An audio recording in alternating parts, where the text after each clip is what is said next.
The kingdom of Justitia was a holy land where once every 100 years a saint was born. Their very existence was considered a treasure, a living symbol of the nation's divine favor. Through their prayers, the sick were healed, demons trembled, and peace was restored to the world. One morning in the royal capital, a desperate mother approached the saint for help. Her voice trembled as she pleaded for mercy. Doctors had tried everything, but her son's fever had raged for 3 days without rest. The saint knelt beside the child, her expression soft and kind. She told the woman that it must have been hard, but it would be all right now, for she was there to help. With calm certainty, she whispered that the Lord never abandons those with a future. Her name was Frémea, the Saintess of Justitia. The mother watched in awe as Frémea began to pray, a gentle light surrounding her hands. Within moments, the boy stirred, his fever fading, his eyes bright once more. Frémea smiled and told her that her prayer had been answered. The people often spoke of her in reverent tones, calling her the Saintess who healed with grace and the hope of the land itself. They said she was beautiful, radiant even, one blessed with divine revelation. After finishing her duties, Frémea leaned back with a quiet sigh, enjoying a brief moment of stillness. That peace was short-lived. A familiar voice reminded her she was letting her guard down. It was her exclusive knight, Roland Alder. Frémea glanced up, smiling. He was back already. Roland replied that he had just returned, but told her to fix her posture. She laughed lightly, saying her duties were done for the day. Roland told her that it was not all right. She was the symbol of the kingdom, and if someone saw her like this, she would be scolded for being unsaint-like. Frémea waved him off, insisting she behaved properly in front of everyone else. Roland smirked, questioning if that was really true. She sighed, admitting it was exhausting to maintain appearances all the time. The only time she could relax was when she was with him, her childhood friend. He was like family to her. Roland gave a weary sigh and said it couldn't be helped. Frémea smiled at his familiar tone, comforted by it. A platter of freshly prepared food was brought before them, fragrant and steaming. Frémea beamed and praised him, saying his cooking was the best and thanking him for always preparing such delicious meals. Roland only gave her a blank look, and she tilted her head, asking what was wrong. He told her that flattery would not get her anywhere. Frémea laughed and said that without him she couldn't continue being a saintess at all. He raised an eyebrow, asking if she wasn't exaggerating. She shook her head. She had been just a village girl once, and then, without warning, she had been chosen and marked as the next saintess. When she was 10, she was taken to the capital after awakening the mark of the saint. The expectations, ceremonies, and prayers had been so overwhelming that she had wanted to give up and go home. But then, a boy had appeared before her, introducing himself as Roland, her appointed knight. He had promised to protect her from that day forward. Even someone like her had endured because Roland had been there. Being a saintess was a heavy burden filled with duty and divine responsibility, but with him by her side, the weight didn't seem quite so unbearable anymore. The next morning, Frémea was woken by Roland. He greeted her and told her it was time to get up. Still half asleep, she groaned that she wanted to keep sleeping, but Roland didn't let her. He said she couldn't stay in bed today and urged her to get up. Frémea complained that he was rougher than usual. When she finally looked up, she noticed he was already in uniform and asked why he was dressed like that. Roland laughed and told her she must have forgotten that today was her monthly audience with His Majesty. Frémea froze. She had completely forgotten. Later at the palace, Frémea stood before the king. Even though the meeting was just a report, she still felt nervous every time. The king asked her how things were going, and after she answered, the audience ended quickly. As they left, Frémea said at least she hadn't been late. Roland pointed out that it would be better if she could wake up earlier, or at least without his help. Frémea replied that his voice was her alarm clock. Roland sighed, saying he wasn't a rooster, and reminded her not to relax too much inside the castle. Frémea admitted she was tired, yawning as they walked. Roland said that when they got back he would make her something sweet. She smiled and made him promise, and he agreed, asking her to hold on a little longer until then. They started heading home, but a voice called out to them. A blonde girl stood in their way, commenting that Frémea was leaving already. She said it was expected of someone from the countryside still unable to adjust to life in the castle. It was Princess Yulia Scheherazade. Frémea thought to herself that she always seemed to run into the people she least wanted to see. Yulia turned to Roland, saying it must be difficult serving the Saintess. She told him that if he disliked it, he could ask to be replaced. But Roland calmly said he had chosen to be Frémea's knight and wanted to stay by her side. Yulia smirked and said he had strange taste. She had always resented Frémea. Normally, sainthood was passed down through royal blood, since the first king had married the saint of his time. Most future saints came from the royal line, but once in several generations, someone unrelated was chosen instead. This time, that person had been Frémea, a girl from a village. A man appeared behind Yulia, smiling faintly. He said it couldn't be helped and that it was his duty to educate the saint. It was Count Alfred. Roland warned that his words could be taken as an insult to the saintess, but Alfred only laughed, pretending to be innocent. Frémea told Roland it was alright. She said she was glad he got angry for her, but she'd hate it if he were punished because of it. Then another voice broke in. It was the first prince, Julius Scheherazade. Frémea turned quickly, surprised to see him. He said he had been looking for her. Frémea ran up to him and hugged him, asking if he really planned to leave the castle without seeing his fiancée. Julius smiled at her, barely noticing Julia standing nearby. That was one more reason Julia hated Frémea. Her brother was engaged to a girl from the countryside. The king had decided that the saint should become part of the royal family, and Frémea had no say in it. She often wished it could be called off. Julius told her she always worked hard and suggested they go out for a meal together soon. Frémea said she would be honored, and Julius told her he would let her know before leaving. Frémea smiled faintly but felt exhausted inside. She and Roland decided to head home. That night, a meeting took place in the palace. The nobles spoke quietly among themselves. Someone asked about the king's condition. Count Alfred said he still couldn't believe a country girl had been made the nation's symbol. Another voice said the prince was too modest. One man insisted they needed to move forward with their plan immediately. Alfred agreed, saying the princess trusted him completely, and a small irregularity wouldn't trouble her. They then discussed a rumor spreading around the capital, that the Saintess had refused to treat people, that she had healed them incorrectly, or that she was rude to the guards. Each story grew worse as people repeated it. The whispers twisted into lies, spreading from person to person until the people began calling her by a cruel name, the fake Saintess Frémea. Meanwhile, Frémea got back to work, healing and helping people who came to her. They thanked her graciously, and even Roland began to smile over the big effort Frémea was making to help everyone. But suddenly there was a strange noise, and the two looked outside to see a man. He wagged his finger at Frémea, calling her a filthy liar and a fake. Frémea gasped, frozen over what was happening. Roland stepped in front of Frémea, protecting her from the aggressive man, but the man screamed at Roland to move, asking him how he could stay calm. Because of Frémea, his son almost died. Frémea asked the man what he was talking about, and the man accused her of giving his son a fake blessing, and as a result his condition worsened. The crowd looked around, discussing if the recent rumors really were true about the fake Saintess trying to take over the kingdom. A couple admitted they did not believe it at first, but the commotion was not filling them with confidence. Frémea began to sweat. She could not understand what was happening, and she was scared. It was like everyone around her turned dark, and she had never seen people look at her the way they did that day. Roland tried to calm the man down, telling him he understood what he was saying, but Frémea was not an imposter. She had saved countless lives and became a beacon of hope in turbulent times. He stood up for Frémea like a candle in the dark. The man insulted him, calling him nothing but a loyal dog. Frémea kept at her side. Roland stepped closer towards the man, telling him the king himself chose him. So if he was to question his competence, then he would be questioning his majesty himself, accusing him of being a fraud. He asked him if he could really handle the weight of what he just said. When the man calmed down, Roland asked him to bring his son, and Frémea could help. If she could heal him with her blessing, then this would prove that she was not a fake. He spoke to the crowd, apologizing that this would be all for today. When everyone cleared off, Frémea collapsed onto her seat, trying to catch her breath. Roland reassured her that it was probably nothing but baseless rumors, and that man was almost certainly lying. Frémea could not help but ask if what he said was true, but Roland told her not to worry. He picked up on his tone, his behavior, and he thought that too many things did not add up. On top of that, he refused to bring his son. Roland doubted the child even existed. Frémea looked up, telling him it was a relief with a small smile. Roland always reassured her. But back then, Frémea was naive in thinking the baseless rumors would vanish quickly.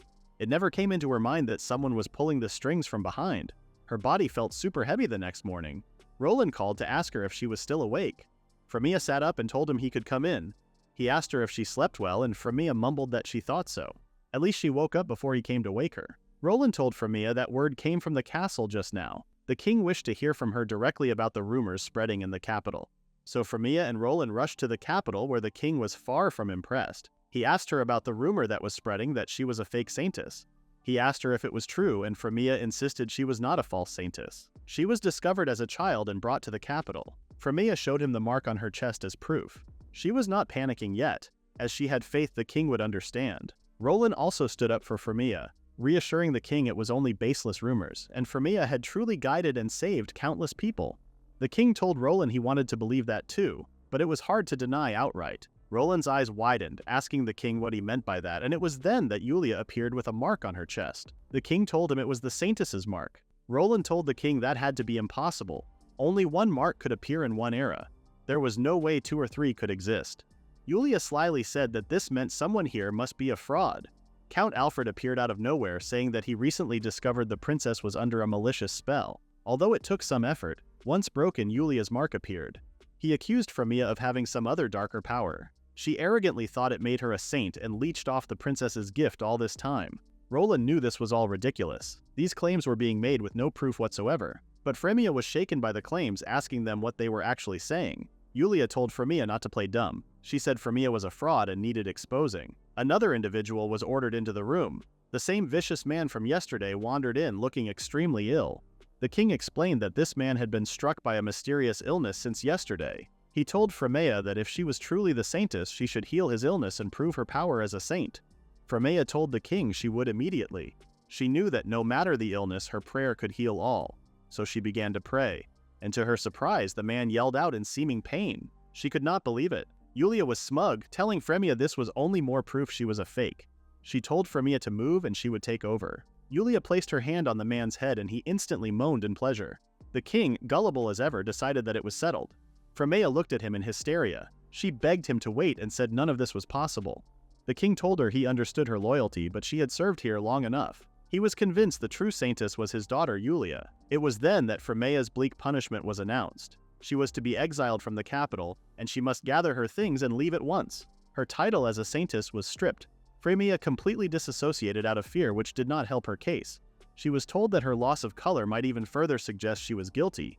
Roland was ordered to continue to be the Saintess's protector, to collect Frémea's belongings from the church and restore them for Julia. Of course, Roland was a knight of this kingdom, so he worked for the king and not Frémea. He told the king obediently that he understood. Frémea was then approached by Julius, who asked her about what happened. He admitted he had never felt so furious in his life, and he believed that he had been deceived by her. Frémea tried to speak to him, but he did not want to hear another word. He told her he could not even bear to hear her voice. So he called their engagement off and asked Frémea if she had any objection. So in a matter of minutes, life as Frémea knew it was shattered. She had no idea what to do now, but she knew she could not stay here. Frémea took her case and was on her way, her face protected by a cloak, but the townspeople could spot her immediately. They stared and gossiped, wondering if she was really leaving. Frémea cried, feeling all eyes on her. She reflected on her life, chosen against her will, celebrated and dragged into the capital. For a country girl like her, living as the Saintess was nothing but hardship. But now she was free, and she vowed to live her life exactly how she wanted. At first she thought she wanted to quit being a Saintess, but now she felt empty. Someone was always with her, pleased with her, or wanting to help her. It was hard not to miss that. Of course, all that was over now. All Frémea wanted was someone. Someone to talk with, someone to laugh with. All she could think about was Roland's smile. Frémea then heard a voice she never thought she would hear again. Behind her was Roland, smiling. She asked him why he was here, and he told her it was obvious. He was her knight. Frémea looked down, telling him that she was no longer the Saintess, but Roland told her that did not matter. He looked into her eyes and reminded her that from the beginning, his only goal was to protect her. Frémea's eyes widened as she realized that her wishes had been answered. She could not believe Roland was giving everything up to be with her. He sarcastically asked Frémea how she was planning to survive without him anyway. Frémea smiled, wiping her tears with a little laugh. Roland picked her up and put her on the back of his horse. Despite having no plan, the two set off on their way. 2 countries east from the kingdom of Justitia lay the small nation of Clarica. Blessed with fertile lands, people lived surrounded by beautiful greenery. Among its towns was one called Uraeus. Located on the coast, it was known as a beautiful place and a popular tourist spot. In an old monastery, Frémea slept deeply as always. She was woken up by Roland, who asked her to wake up, but Frémea was still fast asleep, snoring gently. When she woke up, she complained about how early it was, despite Roland telling her it was the usual time, and if she did not get up, her breakfast would go cold.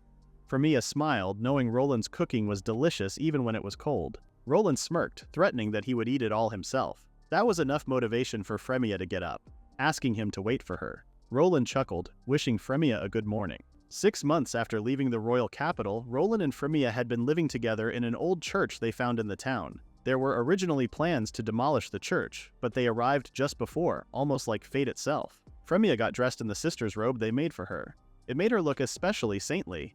She headed down where food was laid out for her. Frémea sat down and told Roland not to call her a saint.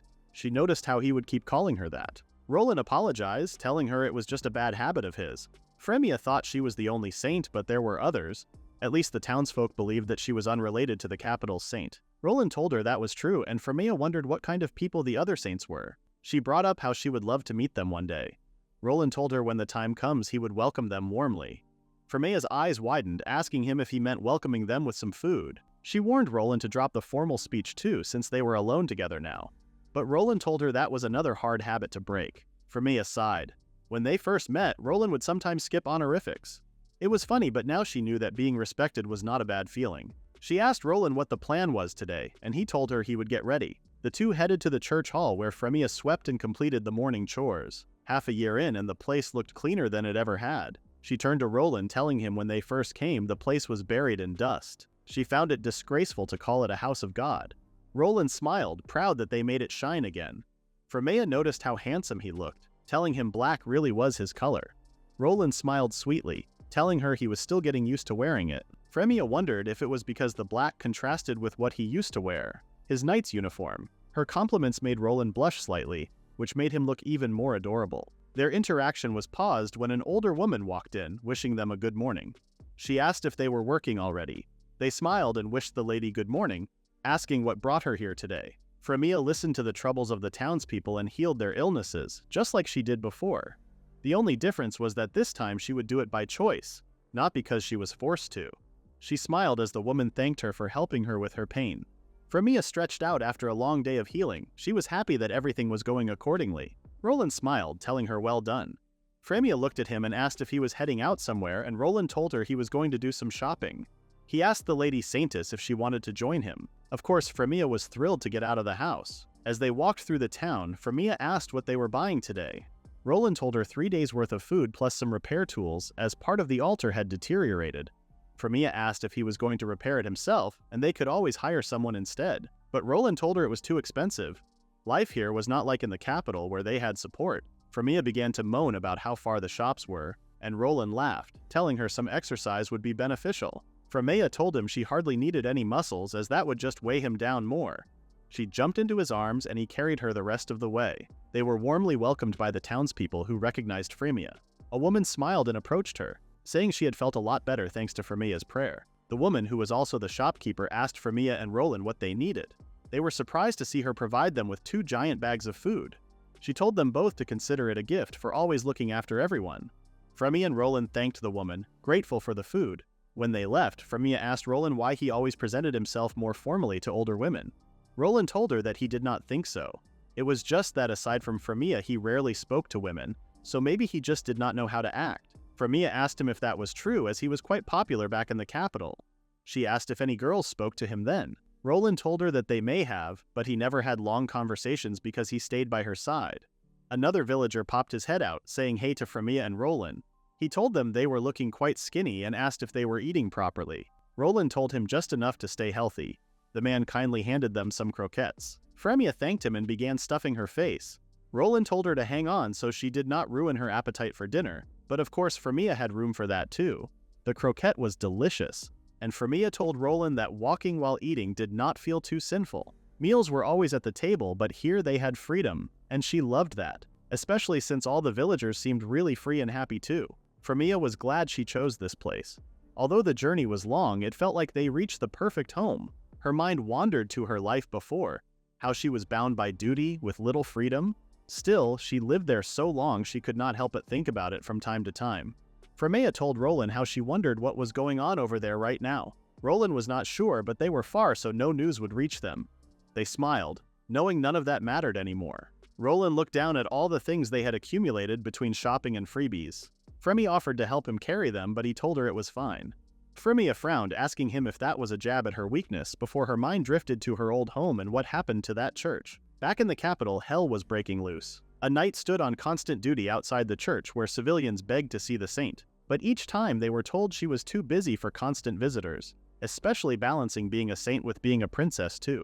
This news really let people down, worried about their sick relatives. They gathered outside the church in unified disappointment. Not to mention, fees were introduced which were far too high for the common folk. One mentioned that at this point, even if that so-called saint only borrowed her power, the old days were better. From inside the gates, Julia asked why there were only 5 patients she treated. She asked to see more, but Count Alfred opposed immediately. He told Julia that she was drained for years by that fake, and if she overworked herself now and fell ill, he would need to face the king. Julia, who was also being manipulated, asked if that was true. Alfred thought to himself how Julia had not even realized yet that she had no power. The chamber they were in was rigged with a device that mimics the saint's power. It only activated when the princess prayed and consumed enormous mana. However, it only worked up to 5 times a day. It seemed to work for now, and Alfred could only hope it continued to go smoothly. By prioritizing visits from nobles and merchants, they secured influence and strengthened the royal family's power. But then something unexpected happened. Villagers collapsed on the streets riddled with sickness. A highly contagious unknown infectious disease had spread through the capital. Everyone was desperate, and they needed a saint more than anything during this time. Julia was desperate to help people, asking Alfred to let her pass, but Alfred refused to let Julia help people, telling her she should not expose herself to the illness. Julia asked him why he was saying this, and why she was forced to stay in the same chamber. Deep down, Alfred knew full well that the device did not work on this new disease. If anyone entered, her lack of power would be exposed. But the king was also confused why Julia was not allowed to help the sick. He came rushing to the chambers to see what was happening. Alfred told the king he was only concerned about her safety, but the king argued that all saints were immune to illness. Alfred argued that it was because Julia's powers had not been fully restored yet. The king told Alfred that they could not keep Julia hiding forever, so Alfred knew he needed to think fast. He blamed Frémea once again for Julia's power not coming back properly. He told the royals it was she who stole Julia's power. Alfred ordered that the church be demolished to erase anything that remained of Frémea. Of course, it was a ridiculous suggestion, but this man would be happy to suggest anything that bought him more time. When Roland was young, he once went out to the forest alone, but it was not long until he was in trouble. Injured, he rested his back against a tree before passing out due to exhaustion. He had been alone for so long already, so this occasion was no different. When his eyes opened, a young girl with light hair was in front of him. She was praying for God to save this boy. He suddenly felt warm, and when he came to his senses, all of his wounds were healed. The little girl smiled, telling him she prayed to God to heal him and he was safe now. Roland looked at the girl and asked if she was an angel. The little girl laughed, admitting she was no angel, but God was with her. She introduced herself as Frémea. Before Roland could speak, his eyes opened. He sat up from his bed, realizing it was morning already, his dream filling him with nostalgia. Roland got up, grateful for another day and an opportunity to give it his all. As always, he knocked on Frémea's door to ask if she was awake. There was no answer, so Roland headed in to find Frémea sleeping like a baby. Roland knew she looked peaceful and her face made it feel like a crime waking her up. But of course, she could not sleep forever. He woke her up, telling her it was morning already. Frémea stirred before asking if it was their day off at the church. Roland agreed, but reminded her that mornings should still start with breakfast. The two sat in the dining room and Frémea asked if Roland was working today. Roland agreed, telling her he would head out after breakfast. He put 2 plates in front of them. Frémea began to eat, asking if she would be staying here alone again with an unhappy frown. Roland laughed gently, telling her not to sulk. So Roland headed off to the Adventurers Guild, dressed in a cloak and a sword draped across his body. The door rang as he entered, and he was met with 3 smiling faces. Ever since coming to this town, Roland had been working as an adventurer on church holidays with friends. Roland wished everyone good morning and apologized for being late. A girl named Cecily winked at him, telling him they had only just got there themselves. The group also consisted of a mage named Luna and a warrior named Mash. They wondered which request they should take this time, and Roland suggested doing the one that paid the best. Mash asked Roland if he needed that much cash, noticing that money was always a big incentive for Roland. Roland told him that it was because he did not want Frémea to ever go without. The girl smiled, teasing him for always having Frémea on his mind. Luna even called him a lovesick maiden. Roland blushed, telling them he did not think that was the case. He was roughly embraced by Mash, who teased Roland for becoming an adventurer for Frémea's sake. Roland admitted Frémea was everything to him. The girl smiled at his words. Roland was very loyal to Frémea like a knight. Long ago, Roland swore to protect Frémea. 7 years ago, they met again and Roland renewed his vow. Roland knew that in order to protect Frémea, he would go to the ends of the earth, even if someday she came to hate him for it. Meanwhile, back at home, Frémea pondered what she should do today. She was quite bored without Roland around. Not to mention, the church felt so much bigger. She looked at the clock and wished that he would come home sooner. But there were still a whole 8 hours until he was due to be back. Frémea decided she could not wait that long, so she sprinted out of her chair. There was only one solution: to take a nap. If she fell asleep, time would pass much quicker. She remembered, however, that she would need to wake up for lunch. A few hours passed and Frémea unfortunately overslept. She was supposed to wake up at noon. Frémea headed downstairs again and looked at the food that was laid out for her. She knew if she was to eat it, she would be too full for dinner. But if she was to skip it, then his cooking would be wasted. Frémea knew she was screwed. She looked at the basket to see fresh and delicious food made especially for her. Even back in the capital, Roland would tell Frémea off for lazing around. She knew that if he were to find out, he would be mad. She suddenly came up with an idea. If she were to exercise after eating, it would probably make her hungry again for dinner. She also remembered Roland suggested she build up her stamina anyway. She smiled at her fantastic idea, hoping that Roland would even praise her. Frémea decided to begin straight after eating. She started by doing sit-ups, vaguely remembering Roland training this way, but after 3 reps, she was done. She could not believe how easy it looked compared to actually doing it. She was reminded again of how strong Roland was. He could do everything, cook delicious food and do hundreds of sit-ups. He really was her knight and probably way too good for her. Frémea woke up to Roland announcing that he was home, and she quickly realized she fell asleep once again. She hurried to welcome him back, and Roland told her that he would prepare dinner right away. Frémea panicked, knowing she was not hungry at all. To make matters worse, Roland told her how he picked up some extra treats for dinner. Frémea asked Roland if he was tired, and if so they could always eat later. But Roland insisted he was fine. She came up with another idea to suggest that she could help. But Roland told her that would mean cooking would probably take longer. He instantly knew that something was up with Frémea, especially noticing her obvious bedhead and how she tried to avoid dinner. Roland turned and asked her if she was bored without him, so decided to nap all morning, overslept lunch, and now just woke up again. Frémea could not believe how well this boy knew her. She could not even think of an excuse, and Roland asked her if she really spent the whole day sleeping. Frémea blurted that it was not her fault. It was just a boring day without him. She looked into Roland's eyes, who called her name. He told her that was no excuse. Roland lectured her, knowing that the lady truly was hopeless sometimes. Roland and his friends headed out on the mission they had chosen. On the way, Roland asked how the situation was. Luna told him she sensed one from here to 9 o'clock. Luna then mentioned that it had noticed them and warned the rest of the group that it was coming their way. Roland reached for his sword, suggesting they use their usual formation. They were all prepared to take the mystery beast down. They counted down until a giant bear came charging towards them. Cicely raised her bow, but upon closer inspection the bear was much larger than they anticipated. Mash noted how it was much faster too. He raised his sword and dodged the bear away. Luna used her magic to entangle the beast in vines, and finally Cicely raised her bow and fired straight into the beast's eyes. Roland took off, sword first, and in no time the bear had been taken down. On the way back, the group were in high spirits that the job went smoothly. Roland told everyone he would turn in the report and instructed them to wait there. Cicely could not believe they had encountered a fully grown bear, and mentioned how she had not seen one for a while. Luna guessed that they were preparing for hibernation since it was almost winter. Roland agreed, explaining that beasts fought to survive too, and said that it would have been better if they could have driven it deeper into the forest. His words got him scolded by Cicely, who reminded him that the quest specified they eliminate the bear. She told Roland he was far too soft, even on monsters. Roland smiled, telling her it was just her imagination. He knew monsters were a threat to humans.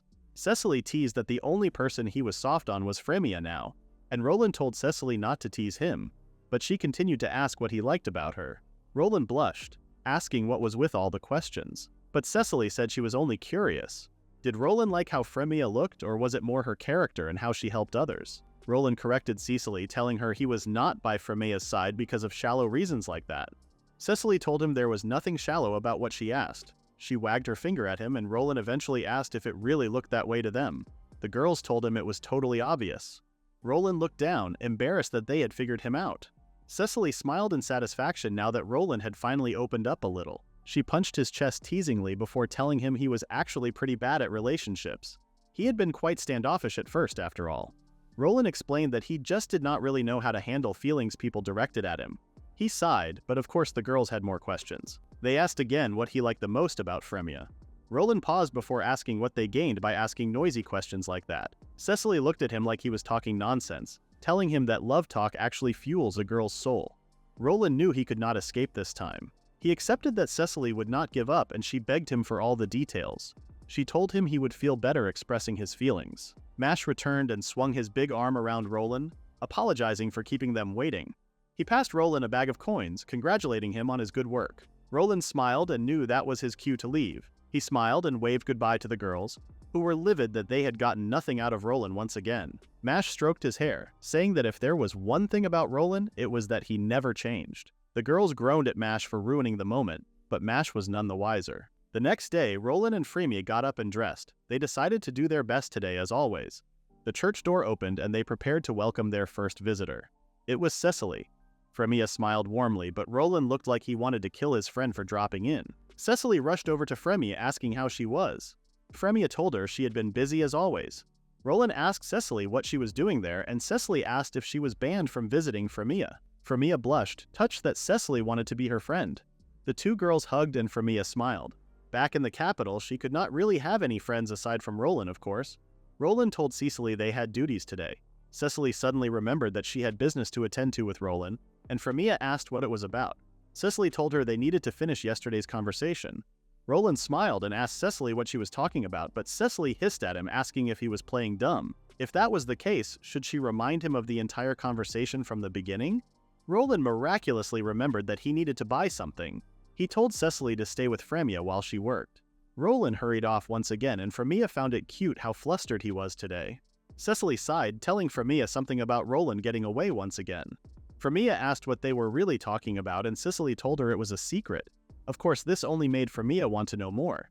Cecily smiled, telling Frémea it would not be any fun if she told her here. She suggested they have girl talk until he comes back. The idea of girl talk really appealed to Frémea. Cecily asked if Frémea had been engaged to a prince once, and Frémea went silent. Cecily asked if nothing had happened back then.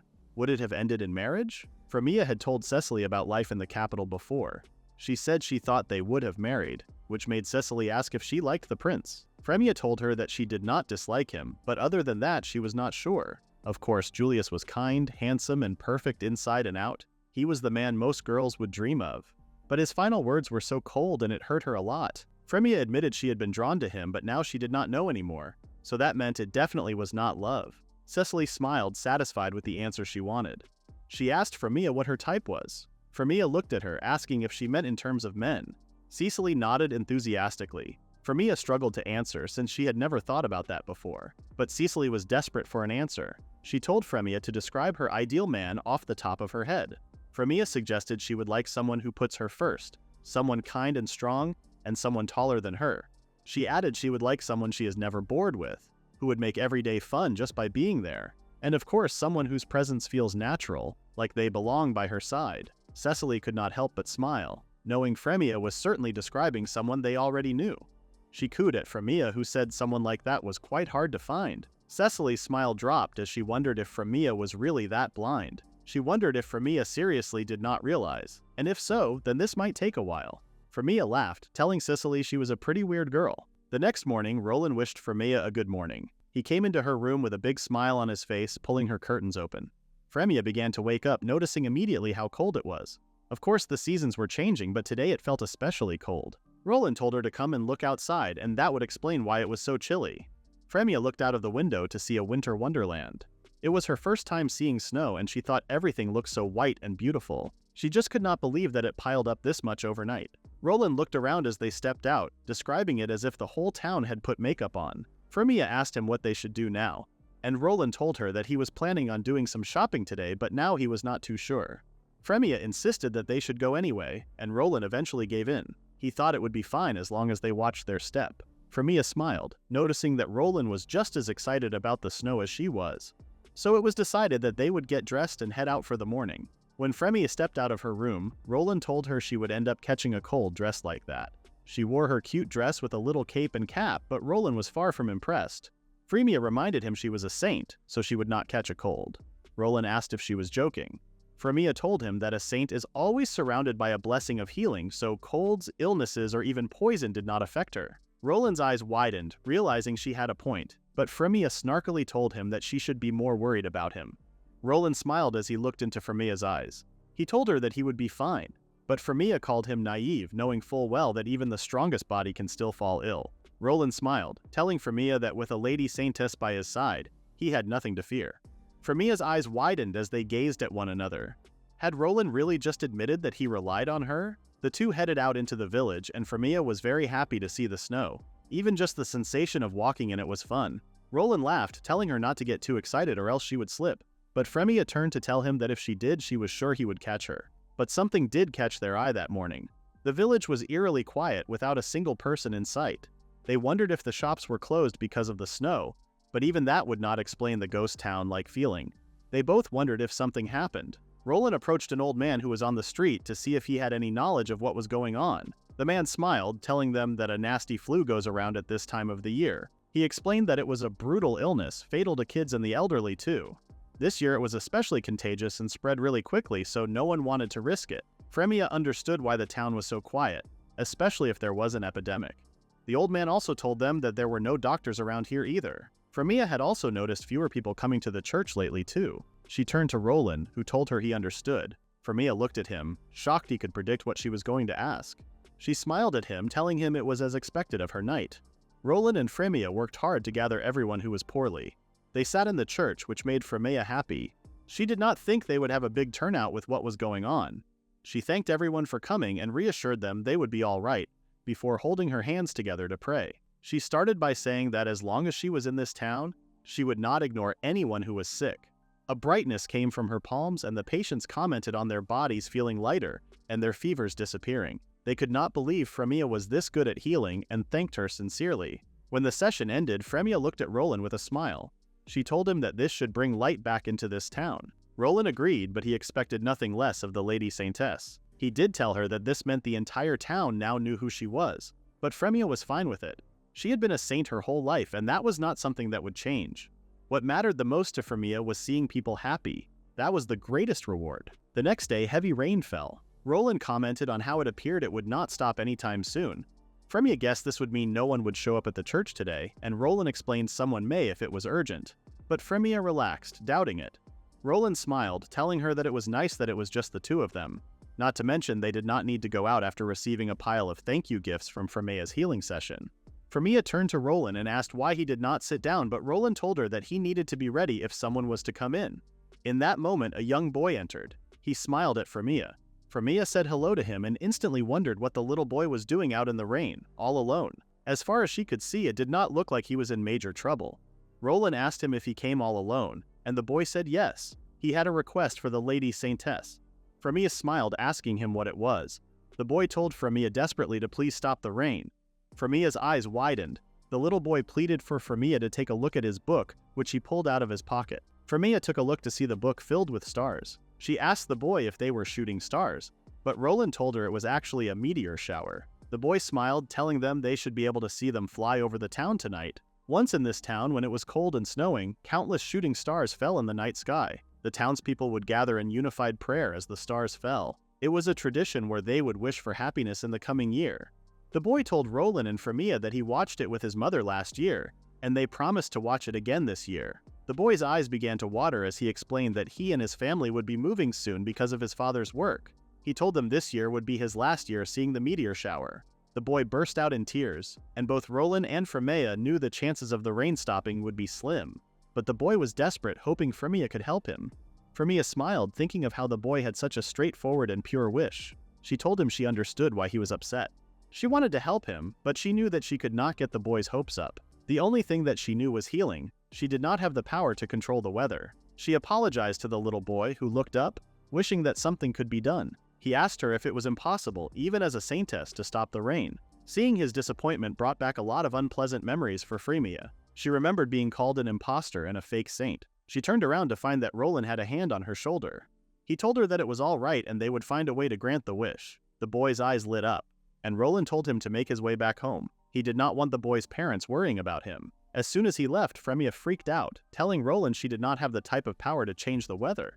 So what was she supposed to do now? She knew that Roland also wanted to help this boy, but she also did not want to let the boy down even more. Roland smiled, telling her to calm down. He suggested that if she were to pray like always, then maybe she would clear the sky after all. Frémea told him flatly that now was not the time for jokes. But to her surprise, Roland told her that he was not joking. He genuinely believed she could stop the rain and that her power was not only limited to healing.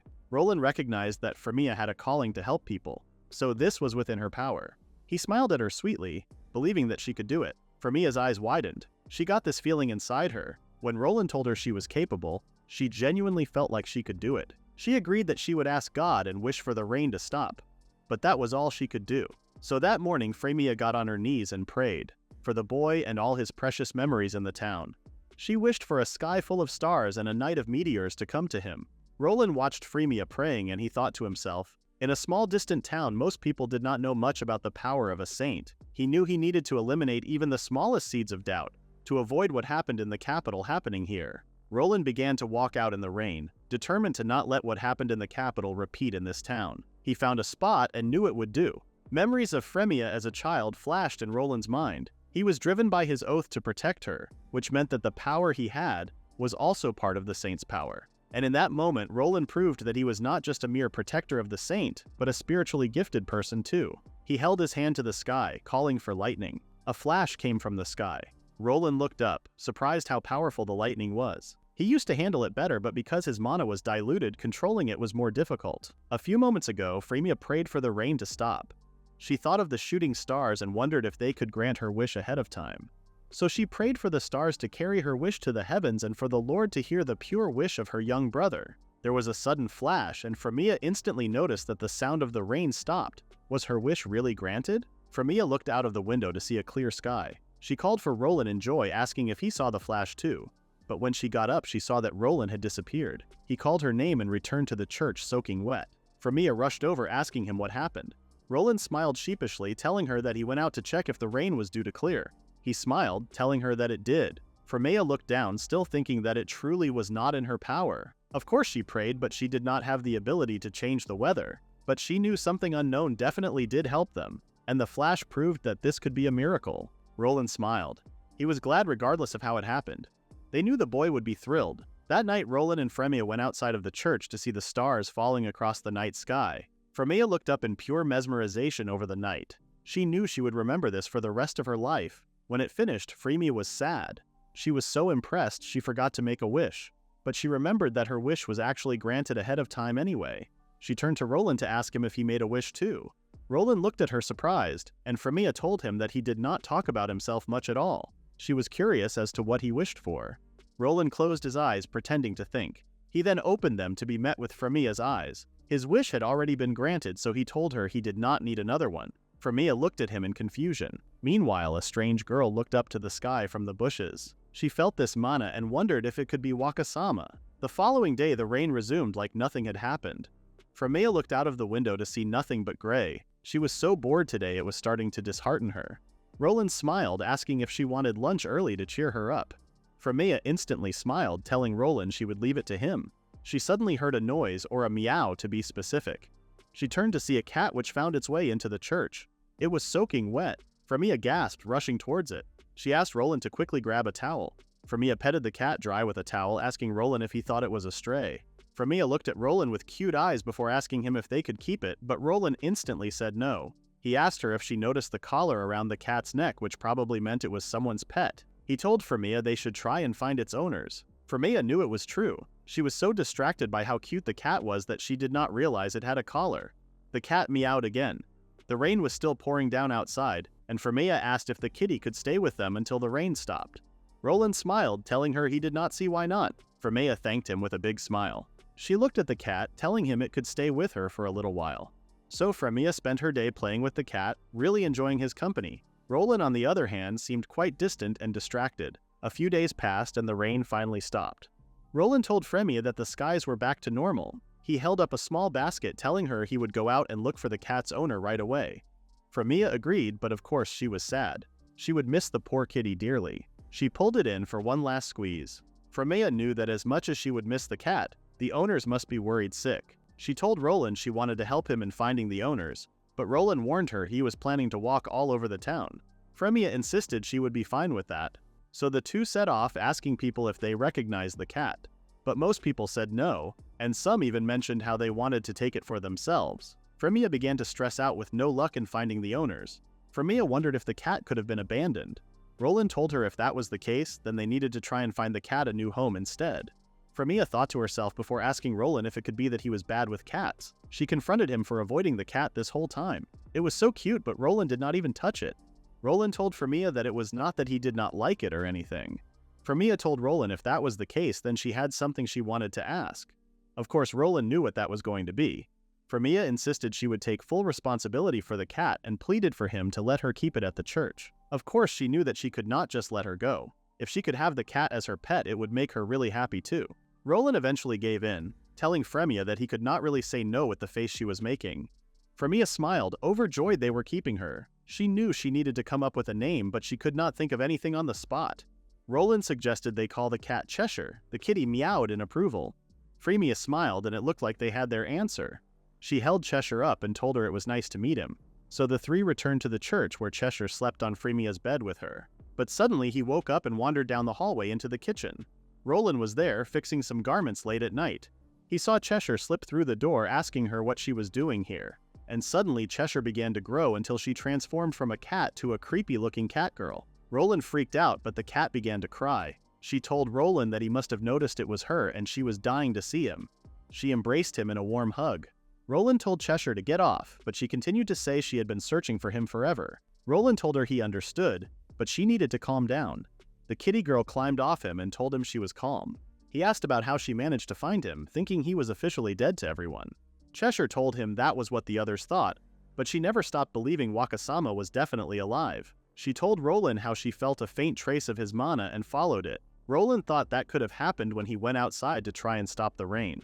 Cheshire told him that when he disappeared she went searching for him immediately, and she was so glad she found him. Roland could not believe that Cheshire kept searching for him for over 10 years. He smiled, petting Cheshire's head, but Cheshire was more than happy to find Roland safe. She told him since Wakasama was hiding his identity, she made sure to act like a cat.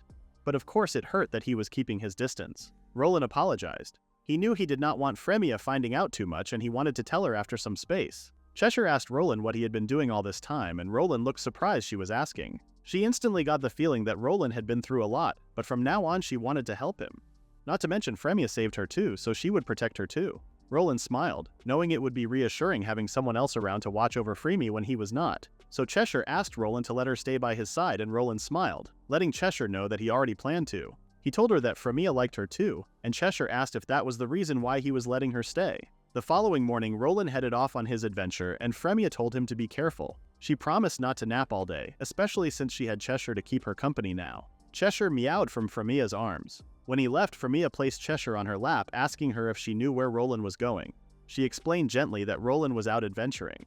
Cheshire was thinking about how hard Roland was working and promised to protect Frémea while he was out on his important mission, but after no time, Frémea was bored again. Cheshire could not believe it since it was not even noon yet. How was this girl bored already? Cheshire rubbed her head against Frémea, who asked the cat if she was bored too. Frémea then came up with an idea that her and Cheshire could set off to find Roland, but of course Cheshire knew that could not happen. She told Roland she would take care of Frémea so she could not let her leave. But in her cat form, Cheshire could only meow like crazy. Frémea asked her if she was warning her that it was dangerous out there. Cheshire could only hope that Frémea understood, but to her horror, Frémea set out to the town, bringing her cat with her. Cheshire was hopeless in cat form, knowing she could not blow her cover. On the way, the shopkeeper asked Frémea if she was on her own today. Frémea told her that Roland was on another job, so she thought she could go and see him.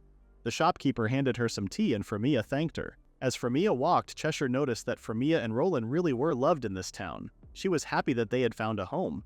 Frémea soon realized that the guild was farther than she thought. She looked at Cheshire, wondering what they do now. In no time she was lost, foolishly remembering that she did not know exactly where the guild was in the first place. She thought she remembered after circling the town the other day. Cheshire could only think of how crazy and reckless Frémea was, confidently walking to a place she had no idea about. To make matters worse, the kitty did not know these streets either. Eventually, Frémea gave up and decided to walk back the way they came. But then some more drama happened. They were stuck in a pit and Frémea had no idea how to get back. She did not want Roland to worry about her, but she could not help sobbing. And then, out of nowhere, Roland appeared. He asked her if she called. Frémea turned around, super surprised to see him. Roland told her he had been looking everywhere, but gathered she must be on the edge of town by now. Someone told him that Frémea was on her way to see him. Frémea looked down, apologizing for troubling Roland. But Roland smiled, telling her not to worry. They could talk about it later and focus on getting back home now. Frémea thanked him, knowing that Roland had saved her once again. When she got back, she got lectured by Roland. And Cheshire could only think about how scary Roland was when he was mad. She bowed her head, feeling like she disappointed Roland too. Her first day guarding Frémea ended in trouble. But Roland told her it was fine and she should be expecting plenty more trouble ahead. He laughed as Cheshire meowed. The next day, Frémea looked down at Cheshire, asking her how many visitors she thought would come to the church today. Cheshire meowed and Frémea smiled. She hoped lots of them would show up. Before long, there was a visitor already. A man with a cloak asked if this was the church where the saint lived. Frémea looked up, and before she could say anything, the man pulled down his cloak. It was Prince Julius. He told Frémea it had been a while, he had heard rumors, and they reached him here. Roland said hello to the prince too, who quickly understood that Roland had followed Frémea to this place. Roland firmly agreed, reminding the prince he was dedicated to guard Frémea. Julius smiled, guessing that it meant he was wrong before. He turned to Frémea and bowed before her. He told her that they were mistaken. Julius started by saying that he did not expect forgiveness, but he needed to apologize. They had worked out she was not a fake after all this time. All of it was Count Alfred's scheme. Roland told the visitors to make their way to the guest room, as the church was not the place for this. Once they were seated, Roland asked Julius to tell him the entire story. Julius began by saying Count Alfred manipulated Julia, and none of them were able to see through it. It came to light before autumn when a mysterious contagious disease swept through the capital. The Count unnaturally stopped Julia from trying to heal people, and the kingdom gathered doctors, but there was no cure.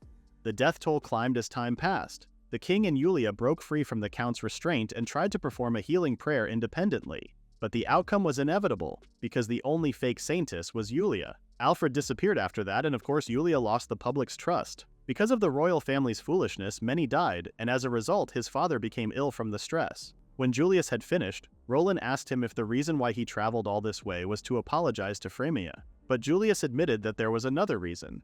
He asked Frémea if she would use her power to save the people in the capital. Julius began to sweat, knowing it was a selfish question. But they were helpless. Julius looked into Frémea's eyes as he told her that people were dying as they speak. He told her that the people of the capital were innocent, and he needed to borrow Frémea's strength not for his sake, but for the sake of the people. Frémea turned to Roland, hoping for his help in the decision. But Roland smiled, telling her to do as she wanted. He would follow her decision whatever it was. Frémea looked down, knowing the betrayal still ached. It was painful, and she did not know if she could face returning. She was no longer the Saint of Justitia, but as someone who used to be in that position, she would cooperate this once to honor the people who were suffering.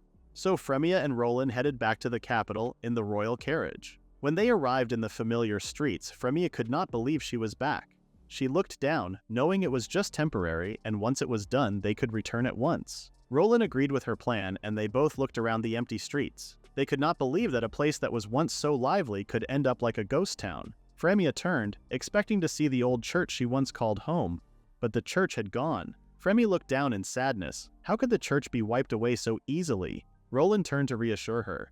He told her that it could be a good thing now, no matter what. There was no reason for them to stay here. Frémea asked Roland what he thought about all this, and Roland smiled, telling her he did not. This place did not matter to him. But Frémea's presence did. His words made Frémea blush and stutter that she understood. The three arrived at the palace and headed straight to the king's chambers. The king was weak and frail, looking up to see that Frémea had returned. Frémea was saddened to see the king in this condition. He looked like an entirely different person. So Frémea did what she does best and prayed for the king to recover. In no time he was sitting up, and he rushed to Frémea to apologize. He told her that even if he apologized, it would not change the fact that they betrayed her. But he knew the people were not to blame. If anyone was to blame, it would be him. The king begged Frémea just this once to save the people. Frémea smiled bravely, telling the king to raise his head. She reassured him that the reason she was here was to save people. She turned to Julius, asking for him to arrange a space where they could gather a large number of people. Julius agreed, and before he headed out, Frémea apologized for bringing this up. But His Majesty was already. Before she could say another word, Julius told her he understood. Julius arranged for the knights' training grounds to become the space where the sick would be healed. The civilians gathered, unified in hope that the Saintess had returned. They knew now that the capital was safe. From the balcony, Frémea looked down. She could not help but realize how fickle humans were. The very same people who shunned her appeared in the crowd today, so their praise could never bring her joy again. Roland appeared behind her, asking if she was all right. Frémea knew she needed to perform this quickly so she could return back home with Roland. She held her hands together and asked the Lord to grant salvation to these people. She called for the light of salvation, and in no time the people were full of life again, hugging one another. Completely overjoyed, they got a second chance at life. Frémea smiled at Roland, but she felt completely drained from the day. The two returned to the palace, where Frémea yawned. Roland told her she really overexerted herself today, healing all those people at once. But Frémea smiled. She just wanted to finish quickly and go home. Roland understood where she was coming from, but he feared she might collapse. Frémea smiled, telling him if that were to happen, she could count on him to nurse her back to health. Roland grinned, as Frémea thanked him for being so supportive today. She suggested they leave as soon as dawn arrived. Roland agreed, reassuring her that the carriage was already arranged. He told Frémea that she should rest and not worry about anything. He tucked her up into bed, Cheshire also watching over Frémea. When she was asleep, Roland turned to the cat, telling her he was stepping out for a bit. So he was leaving Frémea in her care. So Roland headed out onto the streets and wandered into a tiny alleyway. It was there that two cloaked people met, discussing most likely something terrible. The voice hissed something about kidnapping the saint and killing the knight. The other voice told them to leave it to him. Roland stepped out into the alleyway. "Long time no see, Alfred," he told him. The two men whipped their heads around. Roland approached them, letting them know that he kept watch since disappearing, so it seemed like it was the right move. Alfred asked him what he was talking about, as Roland told him a schemer like himself surely would try and misuse the Saintess's power to make a comeback. Roland raised his sword and pointed it at Alfred, calling for an end to this. But to his surprise, Alfred began to cackle. He told Roland he was foolish for showing up here all alone. Roland sensed another person behind him, and before he could move, he was cornered. Alfred smiled, telling Roland he was about to end up as prey for the kingdom's hired assassins. Roland turned to see that he was surrounded by men in cloaks. One raised his dagger about to strike, but Roland hit him first, raising his knife and slashing the man across the neck. The two others were met with the same fate. Alfred could not believe Roland had defeated 3 men at once, but Roland asked him what shocked him exactly. He asked Alfred if he had truly forgotten who he was, for Roland was the saint's exclusive knight, chosen from the strongest in the royal knights. It was said that he was so far beyond standard strength, he would be able to eliminate even a horde of monsters. Roland asked Alfred, for how many years did he think he held that seat? He told Alfred to bring all the kill squads he wanted, but it would be pointless. Alfred hissed, and Roland raised his sword ready to strike this problem to the ground. Alfred began to run, but there was no point. Roland told him he would be atoning with his life for betraying and framing Frémea. Alfred pleaded for Roland to wait, asking him to make a deal. He told Roland that if he were to kill him, then he and Frémea would be the ones in trouble. But Roland was not falling for it. He told him he was far more trouble alive, so he would be much better off dead right now. But Alfred continued to beg, and Roland was losing his patience. He told Alfred to beg his god after he was dead before slashing his throat. As sweet as Roland was, he was not the type to spare his enemy. In the morning, Roland returned to the palace as sweet as ever. Frémea was already awake, wishing him a good morning. She asked him if they were ready to head back, and Roland told her he was, but before that he had a report. It turned out that there was some bad news. The king passed away last night. Although Frémea had put her all into her prayer for the elderly king, in the end, the king's time could not be delayed any longer. Frémea looked down, understanding that his death was inevitable. Roland looked at her to ask if she wanted to see him before they left, but Frémea said no. She knew that they were nothing but outsiders now. So Frémea and Roland got their things together and headed out of the palace. But on their way, they were met with a familiar face who asked them who said they could leave. It was Julia, and Roland told her that they had already informed Julius that they were leaving this morning. Julia was dressed in all black, typical of someone who was mourning. It was quite obvious that she was upset. Julia screamed at Frémea, asking her why she let her father die. She insisted that Frémea could have saved him despite the fact she was not even in the capital until a day ago. Roland turned to Julia, telling her that what she was saying was not correct. Prayer can cure illness, but it cannot restore a shortened lifespan. He went on to explain how it was too late for the king, but Julia hissed at Roland to stay out of it. She was convinced it was all their fault. Frémea stepped forward, assertively telling Julia that if she had come sooner, then maybe she could have saved him. She asked Julia if she had forgotten who it was that drove her out in the first place. Frémea looked down to tell Julia she was no longer this country's saint. The saint was the princess, and Frémea only did what Julia should have. She told Julia that it should have been her who healed her father. So saying it bluntly, the one who let the king die was not her. It was Julia. Frémea walked away, leaving Julia gobsmacked. Frémea and Roland got into the carriage and made their way out of the capital, this time for good. Frémea felt relieved, calmly exhaling that her job was done. Roland told Frémea that if she felt down, she did not need to go that far in the first place.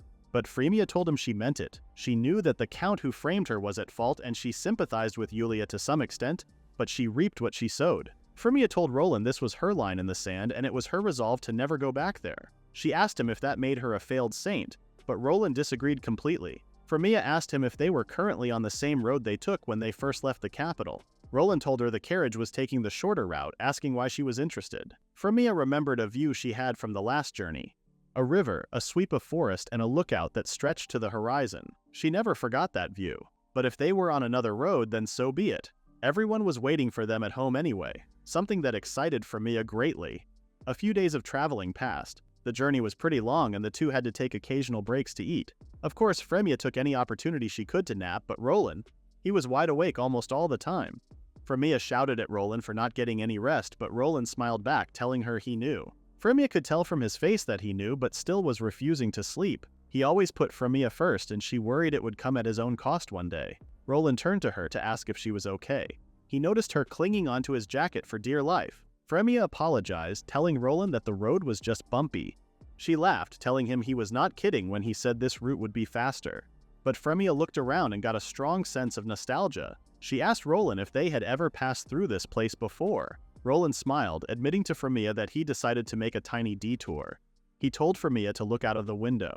It was there that she saw the view that she loved, a beautiful lake and mountainous landscape. Roland told her it was the place she mentioned on the road, and he could tell that she was aching to witness it again. Frémea looked completely mesmerized. 6 months ago, this view was the first view that felt truly beautiful. But today, what really touched her was Roland's kindness. Just like that, Frémea felt her tired heart ease as she looked out to the beautiful landscape with Roland by her side. Roland suggested that they rest here for a bit. A little detour was nice after all. Frémea smiled, knowing that was just what she needed.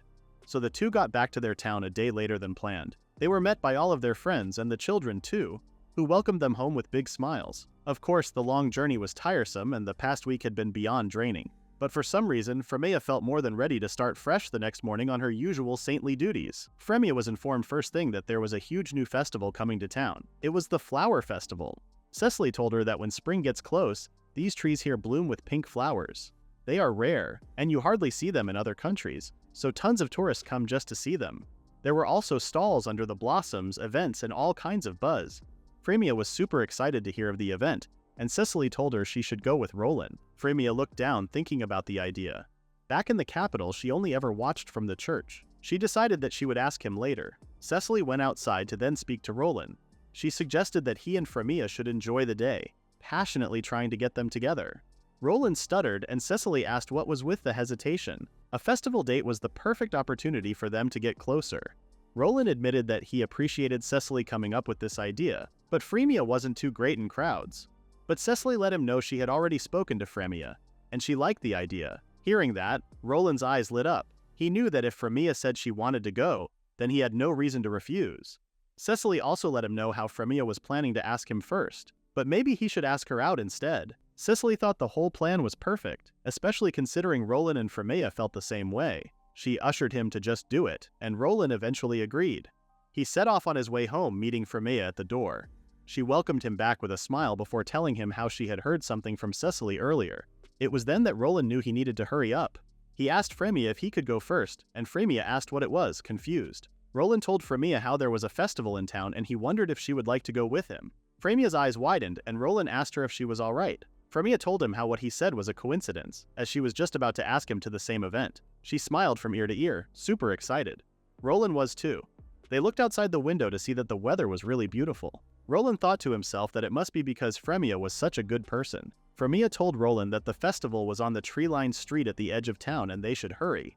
So they set off and were greeted by the shopkeeper. She asked if they were joining the festival. The shopkeeper smiled, telling the pair they looked like the perfect match. When she left, they looked at each other, wondering what that was about.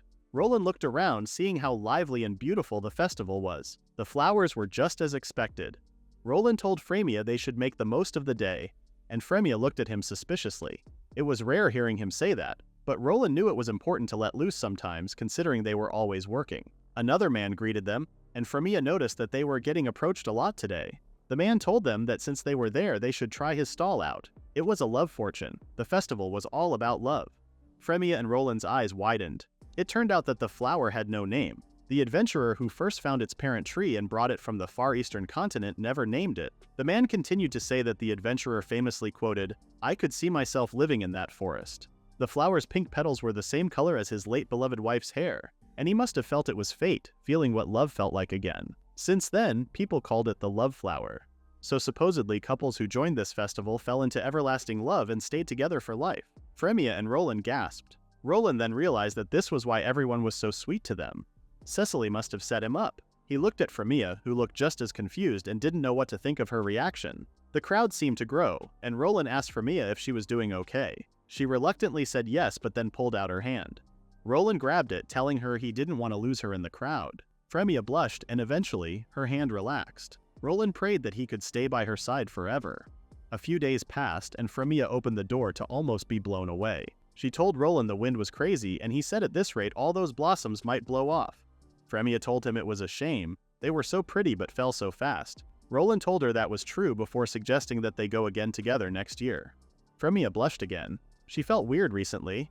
Whenever she was by Roland's side, her heartbeat seemed uncontrollable. A visitor arrived.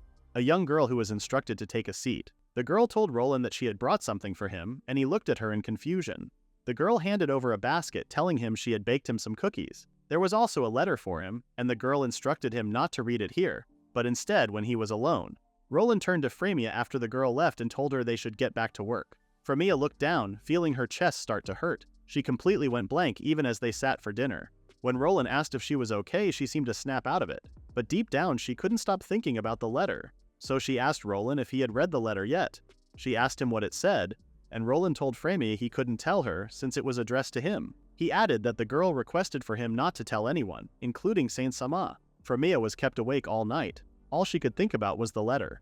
She wondered why she was so hung up on it. She rose from her bed to go and get a drink. It was then that she spotted it, tucked away in the cupboard. Frémea sighed, wishing Roland had just taken the letter away. She looked at the envelope and thought that it looked quite pretty, with a pressed flower on it too. But then she recognized the flower, and her heart began to ache once again. She picked up the envelope and jumped when she heard Roland's voice tell her that peeking was not a good habit. Frémea turned around, asking him when he got here.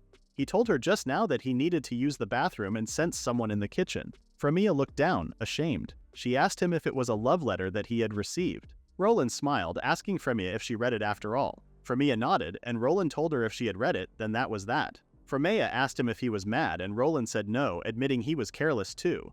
But he asked Frémea to reflect on it at least. Frémea asked Roland what he was going to do, knowing the letter was full of passion, and besides the guilt, she was all muddled inside. Roland told her clearly that he was going to decline the girl. He told Frémea he was grateful for her feelings, but he couldn't give her an answer he didn't mean. Frémea felt guilty over feeling relieved. She didn't know what this meant for her, though. The next day, Cecily heard all about the drama. She was shocked that Roland received a love letter, but of course she was pleased he turned it down. Frémea looked down, still visibly upset over what happened. She asked Cecily if she thought Roland was used to that kind of thing, and Cecily asked Frémea why she thought that. Frémea admitted that Roland looked super collected. Back in the capital, he seemed quite bad at talking to women. He hardly dealt with others. And while Frémea was the only one close to him, she used to worry about that, and now she felt weirdly complicated about it. Cecily smiled. She was convinced that it was because Roland only had Frémea in his mind. She suggested to Frémea that she should just ask Roland directly, and that way he may actually tell her why. Frémea looked down, admitting that doing so might be quite embarrassing. Cecily, frustrated by both Roland and Frémea's lack of persistence, decided that she would ask him herself. She took hold of Frémea and led her through the streets. Frémea cried that he would be mad, especially if they interrupted him in the middle of work. Cecily told her that he was just doing a small job today and it would be quick. They arrived at the site, and Frémea was welcomed by the woman managing the house. Frémea asked if Roland was around, and the woman explained he had finished for the day, so should be heading home now. Frémea smiled, telling Cecily they had just missed him. But Cecily wasn't letting this one go. She asked the woman which direction he was heading, and the woman told them that she saw him talking with a woman, and they went towards the market street together. Frémea and Cecily gasped, "A woman?" They sprinted towards the market. Frémea could only pray that it wasn't the girl from the letter. Soon enough, they found Roland with another girl. Frémea was relieved to see it was someone other than the girl who came in. But this girl did come to the church for advice one time, and they hadn't seen her since. From the outside, they looked like a couple. Frémea began to sweat, seeing them enter a store. So the girls went closer to see that it was nothing other than a jewelry store. They peeked through the windows, gathering that Roland and the woman were shopping for something. Roland even picked up a ring. Frémea wanted to cry seeing Roland buy someone jewelry. She saw how happy he looked too. She felt so pathetic. Frémea asked Cecily if they could head back, knowing that they shouldn't get in the way of him. Once they were back in the church, Cecily called for Frémea to talk to her about earlier. But then she heard Roland announce that he was back. Frémea welcomed him, and Cecily blurted that she would be on her way, despite Frémea asking her what she was about to say. Cecily told her it truly was nothing, leaving the church before anyone could say another word. Roland and Frémea sat for dinner, and Frémea was as silent as ever. Roland asked if there was something wrong, seeing she hadn't touched her meal. Frémea told him it was nothing. She was just sleepy and didn't get much rest today. But Roland knew there was more to it than that. He looked super worried about Frémea, who wasn't her usual self. Frémea knew she couldn't face Roland at all, and she told him she would sleep early tonight. That night in bed, Frémea felt guilty that the day Roland's kindness turned towards someone other than her. She didn't want to realize it. She decided that starting from tomorrow she would act normal. Otherwise he would worry. But Frémea couldn't help but feel the pain in her chest. She woke up to Roland's voice asking her if she was awake. He apologized for disturbing her but asked for a moment. Frémea jumped up, beginning to panic.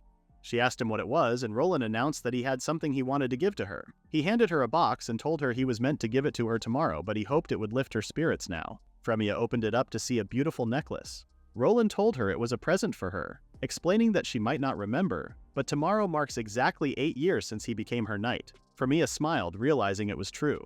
Roland continued to say that the event was special to him, so he wanted to give her something. And he didn't know what would be best, so he asked someone knowledgeable and chose with their help. Frémea remembered Roland's smile in the jewelry shop. Was that smile because he was thinking about her? She felt super embarrassed, knowing Roland was always putting her first and always looking for what would make her smile. Frémea thanked Roland, telling him she was so happy and would treasure the necklace. Roland looked into Frémea's eyes and told her he was glad. Frémea thought that she might finally have a name for this feeling. Meanwhile, Cicely sat in her bed pleased with herself. She thought how she better let Roland clear up the misunderstanding himself rather than her. The next morning, Frémea woke up feeling super happy. She saw the necklace sitting on the table opposite her bed and was so pleased last night it was not a dream. Back in the capital, gifts poured in from all kinds of people, but out of them all, the one from Roland made her the happiest. She put on the necklace, and wearing it made her feel like Roland was always by her side. Roland called Frémea's name and she jumped out of her skin. She even nearly fell, but Roland caught her. He asked her if she was alright, explaining that he knocked but she didn't answer, so he came in to wake her up. Frémea told Roland she was fine, and Roland smiled, seeing she was wearing the necklace. Frémea told him of course she was wearing it because it was a gift from him. She asked him if it suited her. Roland smiled, telling Frémea it suited her very well. Frémea thought how Roland was acting the same as always, but now that she had admitted how she felt, she was all flustered. She couldn't believe that just a few words from him could shake her so much. She asked him if he was going out to work again today, reminding him that he could always take a day off. Roland told her that he appreciated the concern, but today there was an urgent request. Frémea asked Roland if that was true, and if so, she was sure he had no choice. She turned to Cheshire, telling her that it felt like she was always the one on house-sitting duties. Roland worked so hard to make Frémea's life easier, so was there something she could do for him too? Meanwhile, Roland arrived at the guild to see his friends calling him over. There was a crowd of adventurers today, so he asked if a nasty monster had shown up. Cicely told him it was the worst kind, and Luna added it was a calamity, utterly revolting. They turned to the board to see that it had been plastered with requests. Roland wondered if it was still to cull giant locusts. His friends told him they were wrecking the fields with jaws strong enough to crush rocks. They also bounced all over the place, a huge swarm taking over. To make matters worse, they couldn't use powerful magic or they would wreck the crops in the process. Roland knew it was bad, learning that these pests created havoc on the harvest, and he didn't want Frémea going hungry. So they headed out to the fields to see that several parties had already assembled. The grasshoppers were much bigger than expected too. Cicely began to laugh awkwardly, telling the boys that they were bad with bugs, so it was up to them. Roland asked her if she was joking and she stuttered that of course it was a joke. But it was true. The bugs were super creepy and fast too. They would make anyone's skin crawl. Roland told Mash that the bugs had insane springs, but one-on-one they weren't that tough. Their only problem was the number of them. They decided to set off regardless, striking down the bugs one by one. They swarmed the air as well as the land, and it felt like there truly was no end to them. They were still pouring in from all over. Roland found the task completely mind-numbing. He asked if they were ever finishing this cull. Cicely told Roland it was okay. The bugs had a habit of burrowing into the ground at night to sleep. Luna added they just needed to hold out until sundown, so that was what they did, already fed up with the pests. Roland came home to Frémea completely exhausted. Frémea rushed over to ask if he was alright. He admitted he was fine, but Frémea had never seen him this defeated. Roland admitted that although he was physically fine, mentally he had taken some damage. Frémea asked Roland what had happened, and Roland smiled, explaining the story. Frémea, with Cheshire in her arms, was stunned to hear about the locusts. She knew that with that much fighting non-stop, anyone would be worn down. She was glad Roland was safe though. But then Roland told her that the cull wasn't entirely defeated yet, saying that the grasshopper swarms would keep advancing for about a month, and more were coming from the west. So adventurers would need to keep rotating for a month to keep culling. Frémea was convinced that was impossible, and Roland requested that they close the church for a while starting tomorrow. It was the town's lifeline and they should prioritize this response. But Frémea told him if that was the issue, then it was her turn. She told Roland that a saint's power doesn't only heal wounds and illnesses, but the fields were at least twice the size of the town. She told Roland she should be able to handle that much. Roland smiled and asked if that was the case, then could they ask for her help? Frémea was more than happy, telling him they should go first thing tomorrow. Roland thanked her sincerely, as Frémea told him that it was practically her duty as a saint, especially since Roland was in trouble too. So the next morning they headed back into the fields, and Cecily called Frémea with a smile. Frémea rushed over, telling Cecily that the scene was even worse than she imagined. Cecily admitted that they didn't know what to do anymore with the infestation. Cecily asked Frémea if it was true that she was going to attempt to fix this. Frémea smiled, explaining how a saint's light can repel evil and punish it, but Roland told Frémea to leave it to him. Not to mention they had attracted a few curious eyes, surprised to see that the saint was there. Frémea began to pray for the Lord to protect her people. She called for the light of heaven to become a wall that bars the wicked. And finally for holy light. The light appeared, expelling the bugs in a split second. The fields were clear as daylight. Frémea breathed out, knowing it was done. Cecily leapt onto her, amazed that Frémea had eliminated the monsters. The townspeople thanked her. Frémea explained that her prayer set up a barrier so they would be fine for a while. Of course, Roland expected nothing less of Frémea. He smiled proudly at her. Frémea grinned, telling him it was only natural. She told Roland that from now on she wanted him to lean on her more and that she could step up when it counts. Roland looked into Frémea's eyes, telling her yes. Frémea was relieved that she could help out today, but as everyone celebrated, a dark figure felt Frémea's presence. And he didn't like it. Goblins, demons, monstrous wolves, and other creatures gathered with one motive: to kill. They wanted to shed blood and destroy the saint. News that a monster horde was on its way spread like wildfire, and the adventurers knew they needed to prepare themselves. An insane number of monsters was moving toward the town, thousands of them advancing as one. There were disagreements over what should be done. Some were eager to fight, while others knew it would be hopeless. Cecily announced that guilds from other towns were calling in to help, but even that might not be enough to defeat them. Roland told Cecily that Luna was right. Monsters don't swarm across species. Small mixes happen, but a flock of that size doesn't occur in nature. There was only one exception, when something with overwhelming power was controlling them.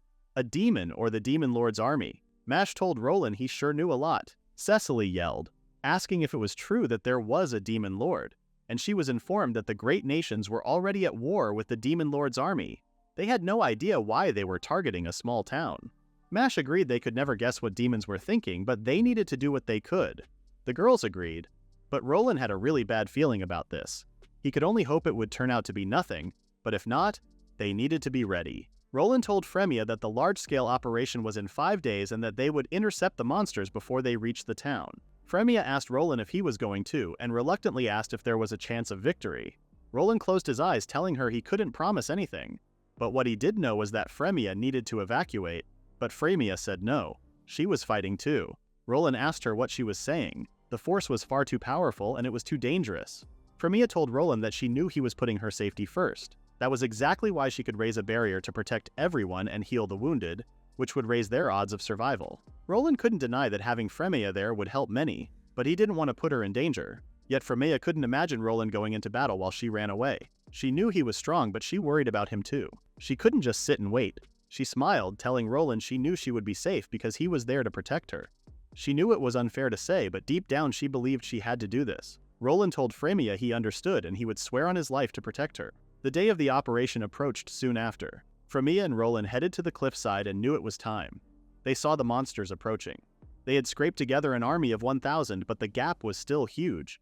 Cecily admitted that normally they would have no chance, but this time was different. Mash called everyone to their battle stations as the monsters crossed the line. They planned to ambush them in the ravine so they couldn't flood the plains and to fight inside the Saint's barrier. Roland explained that this barrier blocked attacks coming from the outside. Any monster that got in would have its abilities lowered, while allies would be boosted. Inside the barrier, the blessing healed light wounds instantly. Unless it was a killing blow, no one would die. Frémea explained that she needed to keep praying to maintain it and that she couldn't move. If it was heavily damaged or if she reached her limit, the barrier would drop. It was a heavy burden on the Saint, Roland announced, but Frémea told him he would be using his physical strength just as much. Cecily knew it was a race against time, and they vowed to keep Frémea safe no matter what.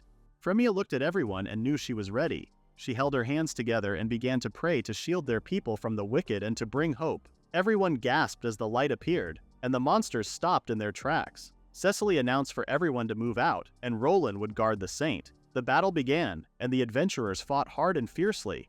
The monsters were terrifying, appearing in all shapes and sizes. Some were giants, taking several people to bring down. Someone screamed that a large one was coming Roland's way, and he turned to see a panther snarling at him. He raised his sword and killed it swiftly. Fortunately, the battle was going smoother than he expected, but the monsters kept coming with no end in sight. Roland looked around and Cecily asked him what was wrong. Roland noticed he had not yet seen the demon leading the swarm, despite it being a while. They wondered if he had fled after seeing the barrier. But then there was a noise. Roland yelled for Frémea, who looked up. There was a loud bang, and she saw that the barrier had been shattered. Roland asked if she was all right, and Frémea told him she was but needed to repair the barrier quickly. The demon lord had broken through it, and Roland couldn't believe how strong he was. The creature appeared suddenly behind Frémea and Roland, fascinated by the power the saint possessed. Roland called for everyone to be careful as they surrounded the creature. The demon snarled, asking if they intended to fight him. The men told him he was foolish for entering, as he was surrounded now. But the demon did not hold back. He clicked his fingers and the blood of the fallen monsters splattered across the adventurers. He was capable of controlling the dead, and thanked the adventurers for leaving so much blood behind. He turned to Frémea, telling her it was an honor to meet her. The demon pranced around Frémea and Roland with an unnerving grin on his face. Both of them stayed put as Mash attempted to attack the demon from behind. Luna also held her staff up, trying to corner him. Roland rushed over, bracing his sword, but before any of them could reach the demon, they were stopped by an inexplicable force. The demon screeched that they were no match for him. Cecily rushed over to try and help, but it was no use. The dark powers of the demon held everyone back, eventually even snapping Roland's sword. Frémea screamed Roland's name as he was thrown against the barrier. He could hardly breathe as the demon's web wrapped itself around his neck. Frémea knew she needed to focus. If she stopped praying, the divine protection would drop. The others would be fine, but she had to do her part. The demon approached Frémea, pleased that they could finally have a calm conversation. Frémea told him she wouldn't let anyone get hurt and that she would protect them. The demon told her to relax because from the start, she was his target. Frémea asked the demon what he meant, looking at him with pure fear. The demon told her he meant exactly what she feared. He had abandoned the demon king and led this horde here for one reason: to kill Frémea. He told her that a saint's power even worked on demons, a threat that would hinder them eventually, so he decided to remove the peace first. That was why he came. And Frémea was too slow, too focused on protecting her people. He told her that because of her, her friends would continue to bleed out and more humans would die. Frémea told him no, but deep down that was what she feared, that she was the one who had attracted the demons here. Frémea began to sob, apologizing. If she hadn't been here, none of this would have happened. The demon told her that her sin could only be paid with death. He would pardon her friends for the price of her life. Frémea asked him if she died. Would he let everyone go? He said yes. Frémea knew this was her chance to save everyone. She was the saint, and this was what she needed to do. The demon told her he could tell what she was thinking before offering to kill more people to help her decide. He pointed to Cecily, and Frémea pleaded with him to wait. The demon told her she needed to decide. Frémea knew he was right. If she gave her life, everyone would live. The demon applauded her decision, and Frémea began to cry. She closed her eyes, knowing this was it, but all she could think about was Roland. Roland was weak and bleeding out. He was barely conscious. But a little boy spoke to him, telling him that the woman he cherished was breaking in front of him. He needed Roland to remember his duty, not to let Frémea feel fear. Even if it meant he could no longer stay by her side, even if she came to hate him, even if he faced the hell of losing her. Roland's eyes opened and he lunged at the demon who was about to end Frémea's life.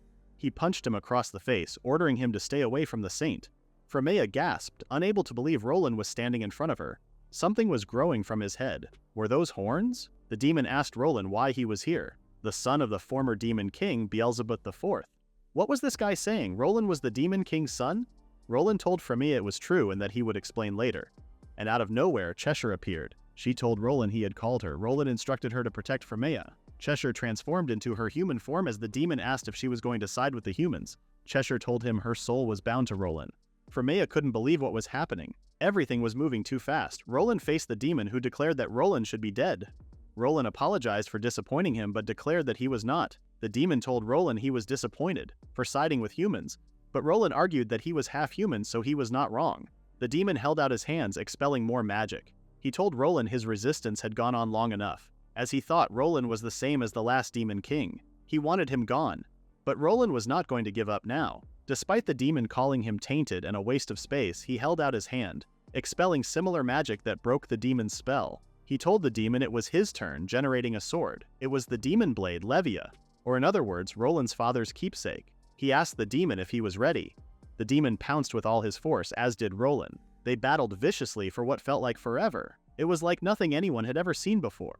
The demon couldn't believe how strong Roland was, especially since he was not a pure demon. But Roland told the demon that didn't make him weaker.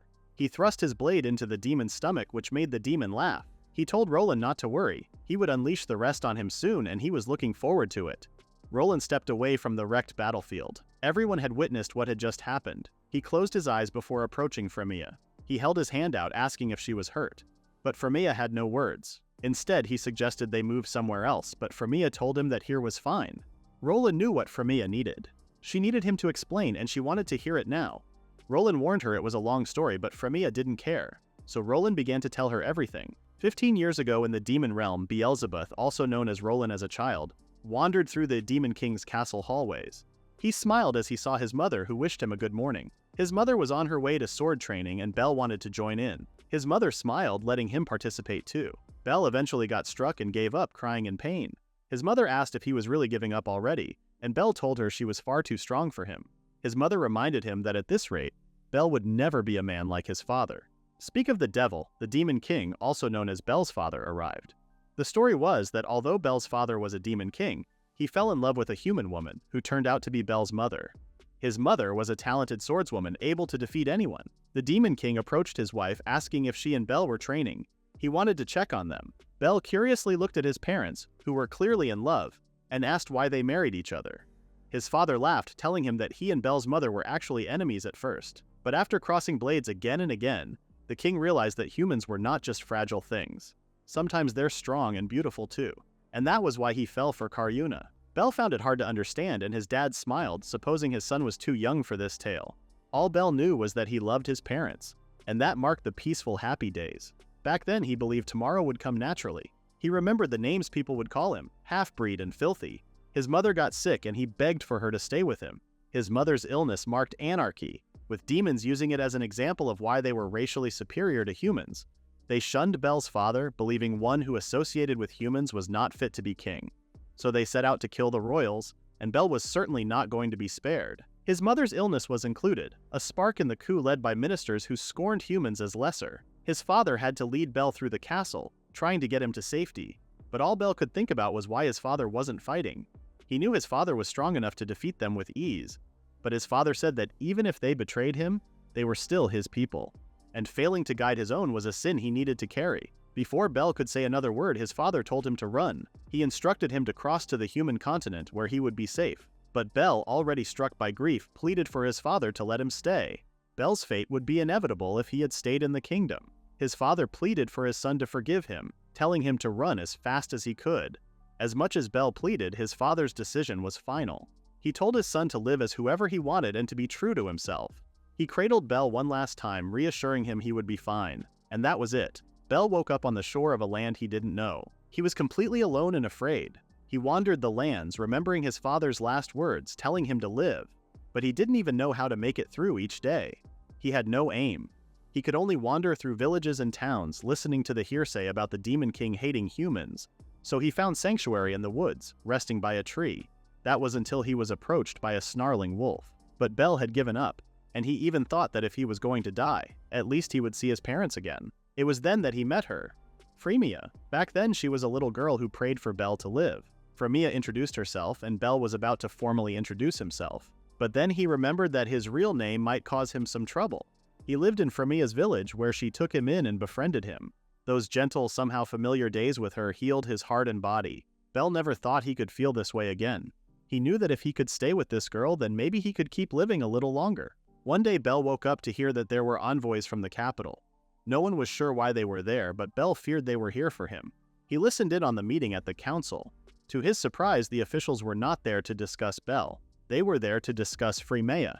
They were planning for her to inherit their nation's treasure, the mantle of saint, and decided to wait until she was 10, starting with teaching her the basics. So Frémea was set to be a saint, and things began to make sense to Belle. What healed him that day was a saint's light, and when she turned 10, she would be taken away. Belle feared he wouldn't be by her side after that. He sat in the field thinking to himself when Frémea approached him with a smile. She passed him a good luck leaf and Belle smiled. He told her that he wanted her to keep it. Frémea smiled and Belle knew that he needed to do everything he could to protect that smile. This world was cruel, and this time he needed to protect what was precious. So he decided that he would become the saint's knight, a new purpose and a reason to live. 5 years passed and Roland stepped foot into the capital, where Frémea was waiting with a nun. Bel announced that from today, he would protect Frémea as her personal knight, introducing himself as Roland. Roland looked up to Frémea to tell her that was his story. Frémea asked if he truly was that boy from all those years ago, and Roland said yes. As he grew older, his hair grew darker and he took a new name to hide his identity. Frémea didn't seem to realize it was him, so he kept it quiet. He knelt before Frémea and apologized to her for hiding all this time. He told her he was a hybrid, half human, half demon, and because of that he could no longer stay with her. If he did, he would only poison her life. Frémea gasped, but Roland knew he would be feared, and he couldn't erase the fact he lied. Even from afar, if he could watch over her from the shadows, that alone was enough for him. He told Frémea serving her had been his greatest honor, and he needed her to live strong. Roland got up and began to walk away, but Frémea clung to him. She pleaded for him not to leave her, not to disappear from her life. She told him being a saint was not something she chose. Once they took Frémea to the capital, she had no freedom. They drilled proper saintly behavior into her, speech, manners, how to eat, how to walk. It was like Frémea was imprisoned and she wanted to run, but he knew she couldn't. In those moments, she would think of the boy she lived with, and she wanted to stay with him forever. But one day he vanished with no word or trace. She clung to those happy days and kept going. The day she entered the church, she met Roland and she stopped longing for freedom. Frémea told Roland he was always there for her, gentle when she needed it, strict when she needed that. She made it here because Roland was by her side. She told him not to leave her. She didn't care what he was or the past he carried, and if he needed to go somewhere, she would go with him as long as she had him. She asked him to stay. Roland hugged her as she cried, and he thanked her. The next day, Frémea woke up to Roland telling her breakfast was ready. It was like any other morning, with Frémea still sleepy. The only thing that got her out of bed was Roland telling her breakfast was going cold. Sometime after the battle with the demon, the city slowly found its peace again. Frémea returned to the crowd with Roland and apologized to everyone. She told them the attack happened because she was here in this city, and she endangered people. She announced that she would leave this town after what happened today. But to her surprise, the townspeople did not want her going anywhere. They told her she did nothing wrong, and since she arrived, she had helped more people than they could have ever imagined. They couldn't bear the thought of her leaving them, not to mention the people needed her, and her protection meant that there were no fatalities during the battle. They knew that they were safe as long as she was there. They turned to Roland, calling him the saint's strongest knight. With him around, no one was beating them. Roland smiled, knowing the townspeople accepted him too. He promised to protect the saint no matter what. Everything precious to her, this city, these people, he would protect it all. The crowd cheered, and Frémea smiled brightly, knowing her knight was going nowhere.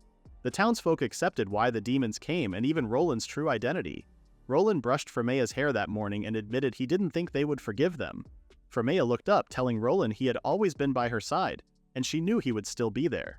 She announced that she was so happy she met him, but she asked what she could give him back. Roland told her that as long as she was by his side, that was enough repayment for him. Roland headed out on his adventures and Frémea waved him goodbye. She told him to be safe. Roland took a breath and made his way to the guild. Flashbacks of the painful words people used to call him came to mind, but he knew this time was different. He was met by his friends who smiled at him brightly, even thanking him for the other day. They praised him and told him how much he meant to them.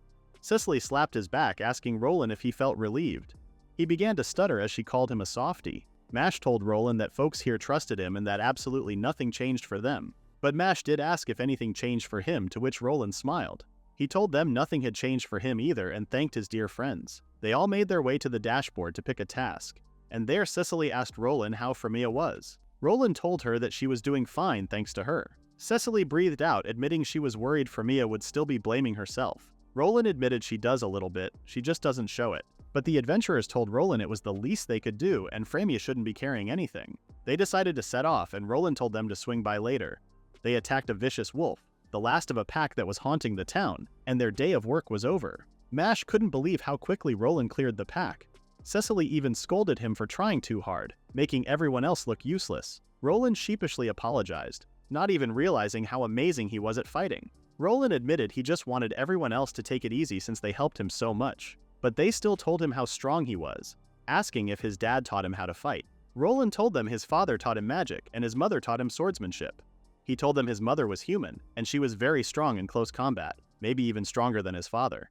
Mash asked Roland what his mother's name was, and Roland told him Karyuna. Mash gasped, asking if he was talking about Karyuna, the sword princess, also known as the strongest in the world. They could now understand why Roland was so good.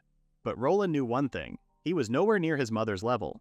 The others shrugged. If he was all right, then they were all weeds. Mash asked Roland if he could teach him swordsmanship. He figured he could get a bit stronger that way. Mash felt guilty that he couldn't do much during the battle and didn't want to freeze when it counted. Luna then stepped forward asking if Roland could teach her magic too, not to mention Cecily, who was already winking at Roland. The gang told Roland they wanted to stay as his teammates, and next time he needed to fight, they wanted to stay by his side. They also wanted to protect Frémea. Roland looked at his friends, completely lost for words. He smirked, letting them know his training style was tough. The others cheered, telling him to bring it on. Roland wasn't joking when he said his training style was intense. The entire gang lay defeated on the forest floor. Roland smiled, telling his friends they would call it a day. Cecily told everyone she felt like dying, and Luna commented on a real demon drill sergeant. Roland smiled, reassuring them that they had at least gotten stronger. Mash turned to Roland and told him they should all go and get drinks tonight. Roland was confused about why Mash was suddenly asking him to hang out. Mash explained he had held back before because Roland was Frémea's guard. There was a wall between them, but now that they knew who he really was, that wall was gone. So they wanted to have some fun tonight. The girls were in on the idea and suggested they invite Frémea too. Roland told them he appreciated it, but she had only just turned 20 and wasn't used to drinking. But he was quickly interrupted by Mash, who suggested they do it at the church then. He would bring drinks and food, and Cecily even suggested Roland do the cooking. Talk about inviting yourself over. Roland smiled and told them they were welcome. So Frémea was met by a pleasant surprise when Roland returned with the whole squad. It was quite the occasion, and Roland decided he would put his heart into hosting them with a side of thank you. He cooked up a storm, and the feast looked incredible. His friends gasped, seeing the delicious platter in front of them.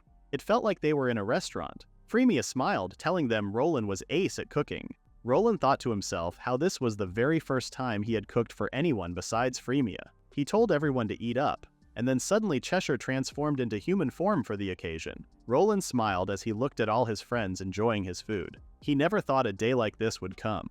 Mash wrapped his arm around Roland, telling him he was so glad he met Roland and Frémea. Cecily laughed, reminding Mash he was drunk. Mash asked why they decided to come to this city, and Frémea looked up, asking Roland if he had told their friends the story. Cecily admitted she had heard what happened, as did Luna, so Mash was the only one in the dark. Roland smiled, reassuring him they would tell him now. Roland admitted they were never aiming for Urias at first. When they fled the capital, Roland asked Frémea if there was anything she wanted to do. They were finally free and could go wherever they wanted. Frémea smiled, telling Roland she wanted to go back to her hometown. She wanted a quiet life, just like when they were kids. So they arrived at the town, which had completely changed over the years. There was a major development project turning the quaint little town into a bigger city. The original villagers were relocated during construction, scattered to who knows where. Frémea looked disappointed and asked if they could leave. This wasn't the place she wanted to settle in. After that, they left the country and traveled. No place felt right, so they kept moving. Just when traveling forever sounded like the plan, Frémea and Roland arrived in the next city, Urias. Frémea loved it, and they spent the day looking around. They tied their horse up, looked at the coast, wandered through the streets, and even met some cute kids. They both really liked the place. Suddenly, there was a scream. A horse had gotten loose and was rampaging through the town. Roland rushed to help, grabbing the horse and calming it down. Frémea saw a child crying in pain. He had gotten hurt in the incident, but luckily Frémea was there to heal him. She prayed for the kid, healing his broken leg in minutes. Frémea turned to Roland, who smiled at her for helping. But of course, her powers attracted a crowd of many who were in disbelief. They couldn't believe a saint had come to them, and soon Frémea was met with dozens who asked for her help too. The injured boy's grandpa took Frémea and Roland away from the crowd. He thanked them for saving his grandson, but Roland asked why people were talking about waiting for a saint.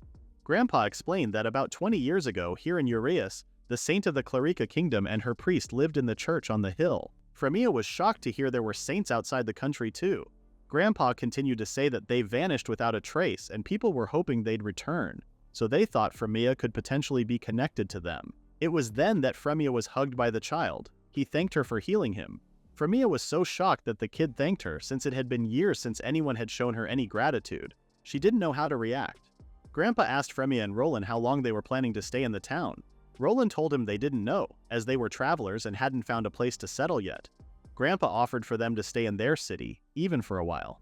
Roland looked at Frémea, who smiled. She said yes, this city felt right to her and she could sense they were welcome. So Roland agreed and told the man they would be in his care. Soon after, they moved into the church. It was only meant to be temporary, but Urias was even better than they imagined. Before they knew it, they wanted to stay. Mash asked if it was true that they weren't planning to stay here from the start, and Roland agreed. He admitted they imagined themselves moving on after a bit.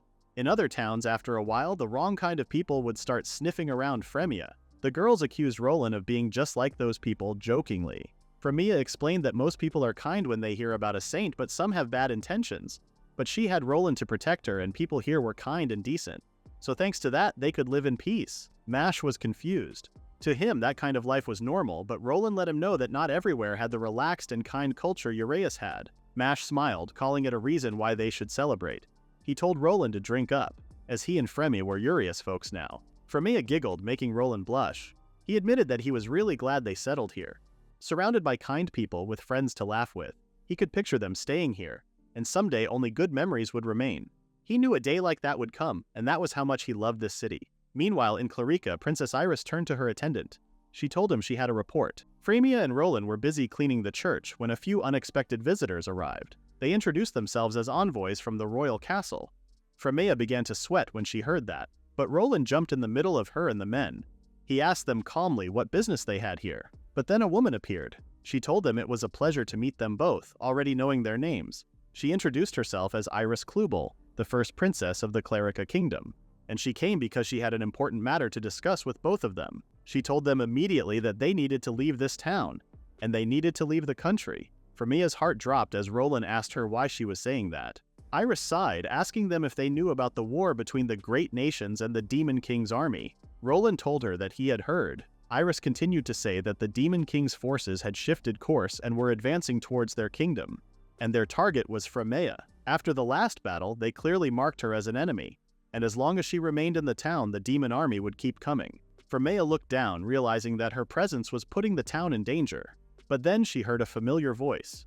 She turned to see an entire army behind her. Mash told Iris he heard everything, and they were her friends. He told her bluntly that whether Iris was a princess or not, she had no place to tell them to leave. Iris began to argue, but the townspeople assertively told her that they needed Frémea. She had done so much for them, and without her there would be a lot of people sick and miserable. People even told the princess that their children lived because of Frémea. And even if the demon army came, they were practically invincible because Roland was there. Frémea smiled, knowing she would always be supported. Iris went on to say she understood how everyone was feeling, but the matter had escalated beyond a single town. Even if that was what this town wanted, it would be the entire kingdom that would be endangered. She asked if they thought strangers elsewhere would accept their stance, or if they could take responsibility for every citizen. Frémea took a breath. She told her friends that she was grateful for them and how they felt about her and Roland, but she told them that by all rights the safe and simple answer was for them to leave. She wanted to stay too, but she did not want to burden anyone. But before the words left her mouth, Roland stepped in and announced he would defeat the Demon King. Iris turned around asking what Roland said, and he repeated himself. He would defeat the Demon King and stop their advancement. That way the nation would not be in danger. Iris could not believe what he was saying, but Roland explained that he was serious, and part of the cause lay with him too. Frémea clung on to him, asking him to wait, but Roland told her it was all right. The current Demon King was the one who killed his father, and even without Frémea, he had a reason to fight. He knew he could not say he was certain of victory, and Frémea knew that too. She pleaded for him to stay with her, and then they could run away to somewhere safer. She could not push her hopes if it meant risking Roland's life. But Roland said no. Even if they ran, they would be chased, and sooner or later they would be cornered. Frémea knew he was right, but everything in her body did not want this to be the outcome. Roland took her hand, explaining that they needed to overcome this, or else they would never find peace. He asked her to trust him and wait for him. Tears began to form in Frémea's eyes, and she could see that Roland was afraid too, but he was pushing it away and worrying about her first. She knew she needed to answer that feeling, but then she saw her friends gather around Roland. They told her they would not let him go alone. Roland could not believe Mash, Luna, and Cicely stepped forward too. Mash asked him to let them go, and of course he hesitated. Mash smiled, admitting they were not the strongest, but thanks to him they were even stronger than before. He told Roland they were a team, and they would not let him go alone. And even if he were to say no, they would still follow him. Cicely told him that a lot of people would be crushed if he was gone. Roland looked over his friends and the townspeople. It was clear as day that they all wanted him to be safe. Iris told the town she would accept on a few conditions. If they failed to achieve this outcome within 1 month, no matter what the reason, Frémea and Roland must leave the country. Also, even within that month, if the demon army breached any town or city in their borders, the said land would be surrendered to them. She asked them if they agreed. Roland told them that the terms were fine. Iris continued to say that her unit would remain stationed in town during this period, and if anything happened, they would move immediately. So it was set. They had 1 month to defeat the enemy, 10 days to the Demon King's castle by the fastest route, and if they handled their marching army on the way, it would take around 20 days. So it left quite a decent buffer. But of course that was relying on things going smoothly, which they could not guarantee. Roland ordered Cheshire to stay and watch over Frémea, and she accepted. But she asked Roland to come back safely. Roland told her he would, and he was now about to leave. But before he did, Frémea stepped forward, tears streaming down her face. She thought she was ready, but she was still scared. It was the fear that this would end up being the last time, and it felt like the fear would crush her, and she had not told him anything yet. She wanted to tell him she loved him, but she knew that timing mattered more than anything. Roland looked into her eyes, asking her to trust him and wait. He would come back. Frémea held onto his hand before she began to smile, telling him she would curse him if he did not. So he needed to come back no matter what. So Roland left, knowing he had one more reason to live. They waved goodbye to Frémea and Cheshire, and then they were gone. Cheshire turned to Frémea, telling her young master would be fine. Frémea apologized, but she knew Cheshire wanted to go with him. She wanted to protect him, but she knew she needed to keep his wish too. So Cheshire swore that whatever happened, she would protect Frémea, because she knew she was Roland's dearest person. Frémea smiled as she thanked Cheshire. Cheshire told Frémea not to worry, as Roland was the strongest in the world. He would win and walk right back through the door. And Frémea knew she needed to stay hopeful, and she would live and keep believing until they returned. And until Roland and she could finally say how they felt. The only thing she could truly do was pray, even if that prayer carried no power. She would still keep wishing for their future with everything she had. On the road, Roland, Cecily, Luna, and Mash camped, practiced, and traveled towards their enemy. Luna and Cheshire stayed productive and hopeful. And then the time came for Roland to make his way towards the Demon King. Frémea made sure to pray, even gathering the rest of the townsfolk to pray with her for Roland and her friend's safety. Soon, Roland reached the Demon Realm, the place where he grew up. Roland managed to sneak into the castle through a back entrance. He whispered for the others to follow him, and Mash found it crazy how they managed to slip in without a hitch. Although the girls knew it was good as they could save their strength. Mash asked Roland if he remembered every back route, and Roland knew it looked the same as back then, which was a relief. It had been over 10 years since he lived here, but life in this place was still vivid in his mind. Not just the happy moments, but also the moment he lost everything. As long as that fire burned in his chest, he would not forget that day.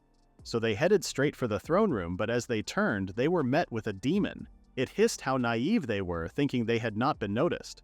Mash breathed that it was an ambush. The demon smiled, telling them here was where they would meet their ends. But Mash did not let him step forward. He took out his sword and yelled for Roland to go ahead. Roland cried for Mash to wait, but Mash looked him in the eye and told him to go.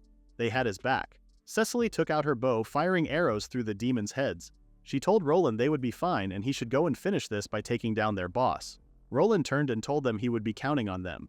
He told them not to die, and Mash laughed, telling him they never would.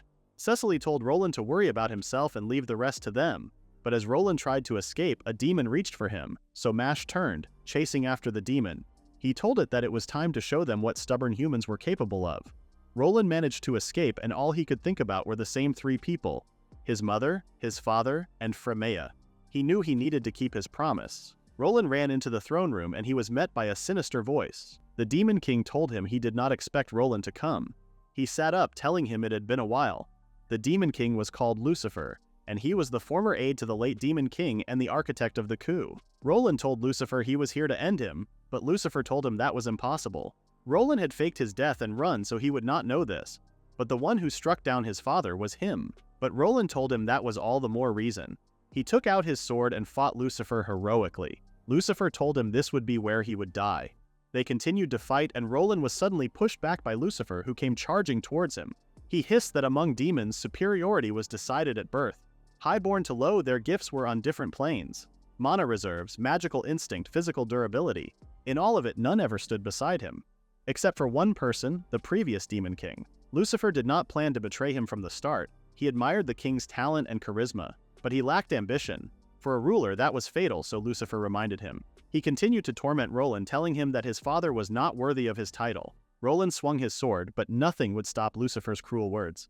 He told Roland his father refused to learn, and he started treating humans as equals. It was unforgivable. He struck Roland across the chest, and Roland breathed out in pain. The last Demon King was cut down. But Roland was stronger than most demons by blood, but he was still a half-breed. So like his father, Lucifer planned to bury him with his own hands. He raised his sword and held it to Roland's head. Lucifer told Roland it was time for him to say goodbye. Roland smiled, looking Lucifer in the eye. He snarkily told him that he was weaker than the last demon king. Lucifer was confused by Roland's words, asking him if facing death had rattled his brain. But Roland was being honest. He held his head up to tell Lucifer he was keeping up with him. Lucifer told Roland not to be absurd, he could not even read his own condition. But Roland argued that if Lucifer was truly stronger than his father, he would already be dead. The fact he was still standing meant that Lucifer did not measure up. He announced that his father could have stood against every demon in the netherworld alone. He never wanted to fight their own kind in the first place. And Roland knew this demon had not even fought with him. He knew his father would have wanted to talk and make peace. Otherwise, he could never have lost to Lucifer. So Roland told Lucifer he was a coward. Lucifer was clearly affected by Roland's words, asking him if he wanted those to be his last words. But Roland was not done yet. He had one last thing. His magic did not match his father's, and his sword could not reach his mother's, but even so, put them together and he would be the strongest. Roland held up his hand, illuminating the room. The demon could not believe what he was seeing. The sword that dropped into Roland's hands was like nothing he had ever witnessed. Roland took the sword and fought for his life. The demon king was knocked back by Roland's inexplicable strength, and then Roland said the words for the thunder to pierce his enemy. Lucifer tried to push Roland back, but Roland was not giving up anytime soon. He told Lucifer he was the saint's knight and he did not lose. Suddenly, Frémea woke up in a sweat. She had a dream and it stopped her from sleeping again. At breakfast, Cheshire asked Frémea if she was all right. She noticed Frémea had not eaten much and she looked super pale too. Frémea apologized. She always loved eating, but the longer time passed, the harder it was for her to swallow. Since the update stopped, bad guesses and nightmares would fill her mind. Waiting and doing nothing was much worse than she imagined. Cheshire looked super worried over Frémea, so Frémea faked a smile, telling herself it would be okay. She decided she would believe that Roland would come back safely, so she called for Cheshire to open the church since someone out there might be waiting with a heavy heart. Cheshire told Frémea not to push herself too hard, and that it was okay for her to rest at times like this. But Frémea knew she was not alone in feeling anxious, and she was the saint after all. If she slacked off, Roland would scold her the second he got back. When she opened the door, she was met by two smiling children who called her name. Frémea rushed into the town to see what all the noise was about. She looked frantically to see a horse and group had returned. It was then that she saw the face she had been longing to see all this time. It was Roland. He approached Frémea with a huge smile. He was home, and he kept his promise. As soon as Frémea caught her breath, Roland reached into his cloak to pull out a box. He asked her to accept what he was about to give her. It was a ring. Roland smiled, explaining how he bought it with the necklace the same day. Roland looked Frémea in the eye and told her he loved her. He slipped the ring onto her finger, and Frémea's eyes began to fill with tears. She told him with a smile that she loved him too. Roland took hold of her head and pulled her in for a hug. All she could think about was how Roland was alive, and they still had tomorrow and a future that kept going. A future where the two of them could keep on smiling. When Frémea got back to the church, she admired her ring in the sunlight. Roland told her he loved her, and this was what it felt like when feelings were mutual. It felt like her chest was about to burst. She was so full of happiness. Roland approached her to ask her if something was the matter, and Frémea had to admit that it felt like everything was too normal. She asked Roland if he liked her, and Roland told her of course. He loved her. Frémea told him she did too, but why was his attitude and their routine exactly the same? She understood that their day-to-day would not change as they had work as saint and everything, but the way everything was the same as before. Frémea told him that they both confessed, so maybe there should be some other things in the mix. Roland smiled, telling Frémea he understood how she felt, but people were watching them. Frémea looked out the window to see dozens of girls cooing at them as they spoke. Roland laughed. It was thanks to his grand confession that they were etched into a lot of memories now. And according to Sicily, in just a few days the rumor spread to the entire town. They were now the town's top couple, and there may or may not be a romance short story based on them. Of course, Frémea was super happy, but all the attention was quite embarrassing. Roland apologized, but Frémea told him it was not his fault. But deep down, she did want a little couple time. So later that night, Roland told Frémea to hold off on her shower for now. She asked him why, and he told her the stars were especially beautiful tonight, so they should go on a night walk. Frémea could not believe it. She and Roland alone on a walk? It basically sounded like a date. They walked through the town, and to Frémea's disappointment, there were still people out. But Roland told her not to worry, and to leave it to him. So he swept her up into his arms, making everyone even more intrigued. He carried her away, telling her to open her eyes. It was there that she saw they were above the clouds. Roland told Frémea that no one could bother them here. and it felt like they were sandwiched between the night skies. Roland told Frémea he felt the same about this morning, and they realized they were always the same and their feelings were in alignment. The way they looked at each other was deeper than before. Roland told Frémea they could take it slow, and she agreed. It was then that Roland kissed Frémea, his hand resting gently on her shoulder. From then on, Frémea knew that business as usual was not that bad. The next day, Frémea woke up early to do her hair. She rushed down the stairs, brightly wishing Roland a good morning. Roland was stunned to see her up so early, especially on her day off. Frémea smiled, asking if it was rare, her getting up on her own. Roland agreed, saying he was about to check the weather for flying pigs. Frémea asked him if it was really that surprising, but the truth was that she woke up giddy from last night, but there was no way she was saying that. Roland asked her to give him a moment and he would have breakfast ready in no time. It was then that Cheshire returned. She wished Frémea a good morning and told Roland her patrol was complete. The church grounds and the outskirts were all clear. Roland told Cheshire she did a good job and he instructed her to wait in the dining room. Frémea thanked her and Cheshire smiled. Roland's cooking smelled amazing as usual, and Frémea suggested that maybe she should try cooking too. Roland was stunned once again. Frémea had never once said that. But all the way back in Chapter 4, Frémea did offer to help, and she reminded him of that. But now she wanted to learn, and for Roland to teach her. Roland told Frémea he could not recommend it. Cooking covers a lot of tasks and some involve knives. That was dangerous for Frémea, but Frémea wanted to help. Even if she could cook a little, it would still take some weight off Roland. Roland smiled, telling her that her thoughtfulness was enough to make him happy. Frémea's side, she knew no matter what she said, Roland was firm in his word. But he could at least try and let her help. Frémea knew she just needed to think how to convince him. And then she came up with a wonderful idea. Cecily stormed into the kitchen with Frémea by her side. She told Roland how Frémea expressed that she wanted to learn how to cook, so he should honor that. Roland chuckled that Cecily came all this way just to tell him that. He explained that cooking was more dangerous than it looked, and Cecily asked if he could show her something she could make that would not involve knives, like pancakes or simple things. Roland knew Cecily was right. There were things that Frémea could do that did not involve knives, so Roland accepted. Frémea smiled brightly, excited to learn. Roland told Frémea it would mean that her hands would get messy, however, and Cecily laughed, calling Roland overprotective. Frémea thanked Cecily for backing her once again, and Cecily told her to not mention it with a grin. Frémea told Cecily she could stay and they could all hang out together. But Cecily whispered that she would not get in the middle of Frémea and Roland's time together. She instructed Frémea to let Roland teach her, hands-on. She waved goodbye and Frémea was on fire. It did not help the fact that Roland asked what Cecily said. Frémea choked, saying nothing. So the cooking class began, and Frémea began by beating the eggs, adding the flour and cooking the pancakes on the stove. In no time they were finished, and they looked extra delicious. Cheshire came running in saying it smelled super sweet in the kitchen. Roland smiled, telling Cheshire how Frémea had made pancakes. Cheshire was super impressed with the result, but Frémea made sure to give all credit to Roland. She turned to him and thanked him for staying with her and protecting her. She thanked Cheshire too for patrolling every day and looking after her when Roland was gone. These pancakes were made as a thank you with all her heart. She told them both to enjoy them. Roland smiled, asking if she really made the pancakes for him and Cheshire from the very start. Frémea nodded and they both thanked her. They sat down to eat the delicious breakfast with tea as well. It truly tasted like happiness. The next day, Frémea prayed to the Lord for her people. She had a couple of visitors, starting with a pregnant woman. But after that, her requests began to become quite strange. A man came in, super distressed as he had a row with his lover.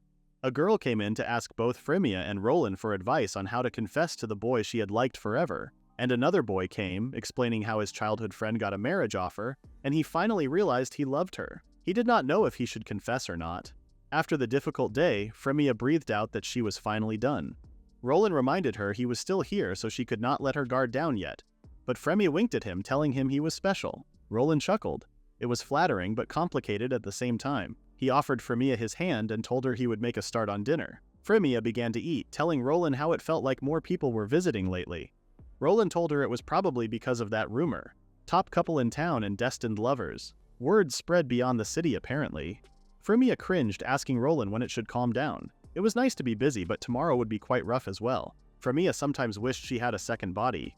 She asked Roland where the other saints were aside from her. She knew she could not clone herself, but if there were another saint to support the people, it would definitely help. Roland chuckled over Frémea's silly thoughts before telling her he needed to head out on his duties now. Frémea told him to be safe and to not overdo it. Roland embraced her in a tight hug, and Roland reminded her he would never leave her alone. Frémea smiled, telling Roland she believed him. And of course, Cheshire was the first to tease them. Roland made his way into the town, and he was greeted by his friends. Mash explained to him what today's job entailed. It was a special request from the next town over, a bandit hunt. A notorious bandit crew called Lizard's Tail was fleeing towards areas. They had been active 5 years now, getting bigger every year. Even the kingdom was struggling with them. And their target was one of their subunits. Rescue was part of the job as they dealt in trafficking too, so there was a high chance of captives.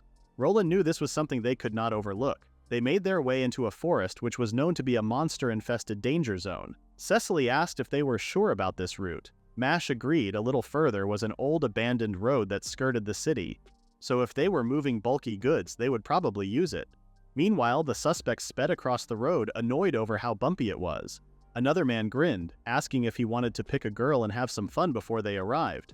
They discussed how no one would find out. But then, fortunately, Luna came to the rescue. She bound the men with her powers. The men called out that they were getting ambushed, but they did not stand a chance against Roland, Mash, Cecily, and Luna. They worked hard to fight the gang, and in no time they were all tied up. Mash smiled, telling Roland it was easy work. Roland was super happy to see all of his friends had gotten so strong. Luna and Cecily laughed, accepting the compliment. The group stepped into the carriage, and they found that it was empty. But Roland knew they needed to keep searching. It was then that he saw 3 sleeping captives. It looked like they were put to sleep with magic, which would explain the silence. Cecily and Luna checked the other wagons, and Mash helped Roland with the current victims. He called for Roland suddenly. Roland rushed over to see Mash looking over one girl. She had a mark which meant she was a Saintess. Mash picked her up and Roland looked closely. He knew that this girl was the real deal. Cecily called for the others, asking why they were so slow. They were done on their side. She asked what the boys were doing with the girl, and they insisted that it was not how it looked. Cecily could not believe that one of the victims had a saint's crest, but Roland told her that it was the same as what was on Fréméa's chest. Cecily raised an eyebrow. Fortunately, most of the captives woke up soon, but Luna approached the rest to let them know that one girl would not wake up. It was the Saintess. Roland tried to dispel it after Luna could not, but he too could not seem to wake the girl. Mash wondered if it was magic after all that put the girl in such a deep sleep. Her crest and everything seemed different. Roland decided they should take her to Frémea. Meanwhile, Frémea peeked out of the window. She was super stressed as Roland was late. She worried that something had happened to him. But Cheshire reassured her that nothing bad would have happened to the young master. And suddenly, they saw a figure approaching. Frémea rushed out, knowing it was Roland. She was super happy to see him, but her heart dropped when she saw another woman being carried on his back. Roland began to explain to Frémea, but she had already told Roland to return her, to take her back where he found her. Roland pleaded for Frémea to calm down, telling her this was not what she thought. Roland placed the girl onto the bed and Frémea inspected her chest. It turned out that it was a saint's crest, and Frémea could feel the same power as hers. She told Roland there was a faint light of blessing on her. Roland asked if this meant that she was truly a saint, and Frémea nodded, and her deep sleep might be a kind of self-protection from her power. Roland asked if this meant that she was asleep by choice, and Frémea told him it was likely. But she began to pray, and soon the girl opened her eyes. Roland smiled, happy to see that the girl was alive. And it was then that Frémea and him saw the resemblance, with golden hair and blue eyes. Roland asked her if she was all right, explaining she was safe and within a church. The girl appeared confused at first, but the moment she locked eyes with Roland, she went in and slapped him as hard as she could. Frémea began to panic as the girl asked who they were and where she was. The girl began to sob, asking what had happened. Frémea quickly reassured her, telling her they would not hurt her. She explained that the bandits had captured her, and Roland was the one who rescued her. Frémea told the girl she was safe, and that she was inside the church of the city of Uraeus. The mention of a church made the girl relax, and Frémea introduced herself as the saint of the church, and Roland as the pastor. Roland smiled, telling the girl he was happy she was awake. Frémea was impressed that Roland was still perfectly kind and a gentleman, even after the girl attacked him. But the girl looked down, clinging to the blanket. She looked super uneasy, and Roland whispered to Frémea that he suspected she was afraid of men. Frémea agreed, saying it looked that way too. So Frémea told Roland he could leave this to her. Frémea sat closer to the girl, asking if she could tell them her name. She told them it was Riel, but she did not seem so sure. Frémea then asked what town she was from, and said they could take her home if she told them. But Riel was still confused and said she did not know. She could not even tell them her birthplace. Riel explained that she remembered being asleep in a strange ruin, and she wandered from town to town after that. Then the bandits caught her. She could only remember her name. Frémea asked about the mark on her chest, but Riel did not know what she meant. Frémea explained it was a saint's crest, and she had one too. But Riel was not even aware of what a saint was. Luckily, Frémea explained very well what a saint was, a woman who could pray to drive out evil and heal people. But it was obvious the girl did not know, and Frémea knew she could not help Riel remember her past. She asked Roland what they should do. They decided for now to ask around the town. Uraeus got a lot of travelers, and someone might know something. He instructed the girls to stay at the church, but Riel continued to look blankly at Roland. Frémea asked Riel if she was afraid of men, and Riel said yes. Bad men caught her, and that was all she remembered. Frémea looked down, knowing this was trauma. Roland also looked super guilty and sad to hear that, even offering to sleep outside. But Frémea told him it was fine. She told Riel Roland was the kindest man in the world, so she did not need to be afraid of him. Riel eventually calmed down. She apologized for troubling them, but asked them to take care of her. She even apologized to Roland for hitting him. Roland grinned, telling her it was no problem. That night, Frémea stayed with Riel in her bed, and Roland and Cheshire headed out to the garden to speak. Roland asked Cheshire for her opinion on Riel, and Cheshire knew that since Riel was a saint, she definitely was not a bad person, but there was still something suspicious about her. Roland knew he was the one to save her, so he could not just abandon her, but he also knew he needed to keep an eye on things. He instructed Cheshire not to let Riel out of her sight when he was not around, and within reason to dig up anything she could about her. Cheshire told Roland to leave it to her, transforming back into a cat. Roland knew he could always rely on Cheshire's help. He wandered back into the church, realizing how chilly it was getting. Autumn had already come and time really did fly, but suddenly he sensed a presence. Then he saw Riel. She sprinted toward him to attack, kicking and punching him. But of course her strength was nothing compared to Roland's. He took her wrist and told her he had already been slapped twice today, and he was not taking a third hit. Riel called him a scumbag and told him to let her go. Roland suddenly saw that Riel's eyes had changed color completely. Roland told her he was not a bandit, and Riel told him he was lying. She was confused again, not knowing where she was. Roland explained again that this was their sacred church, the place he and Frémea lived. Roland told the girl she was not Riel. If she was, then she was either controlling or hiding her true self. If she was an enemy to Frémea, Roland knew he would show her no mercy. Riel asked him how he knew the girl, and he said he spoke to her earlier during the day. It was then that the girl told him she was Lil, meaning Riel had two personalities living inside her. She smiled, asking if he was truly the one who saved them. She apologized for jumping the gun. They sat down for some tea once things had calmed, and Lil explained that Riel was lonely and scared. She could not stand being alone, which was why the second personality formed. She did not fully understand how it happened herself. He asked Lil if Riel knew about her, and Lil told him no, so he asked her when exactly they switched.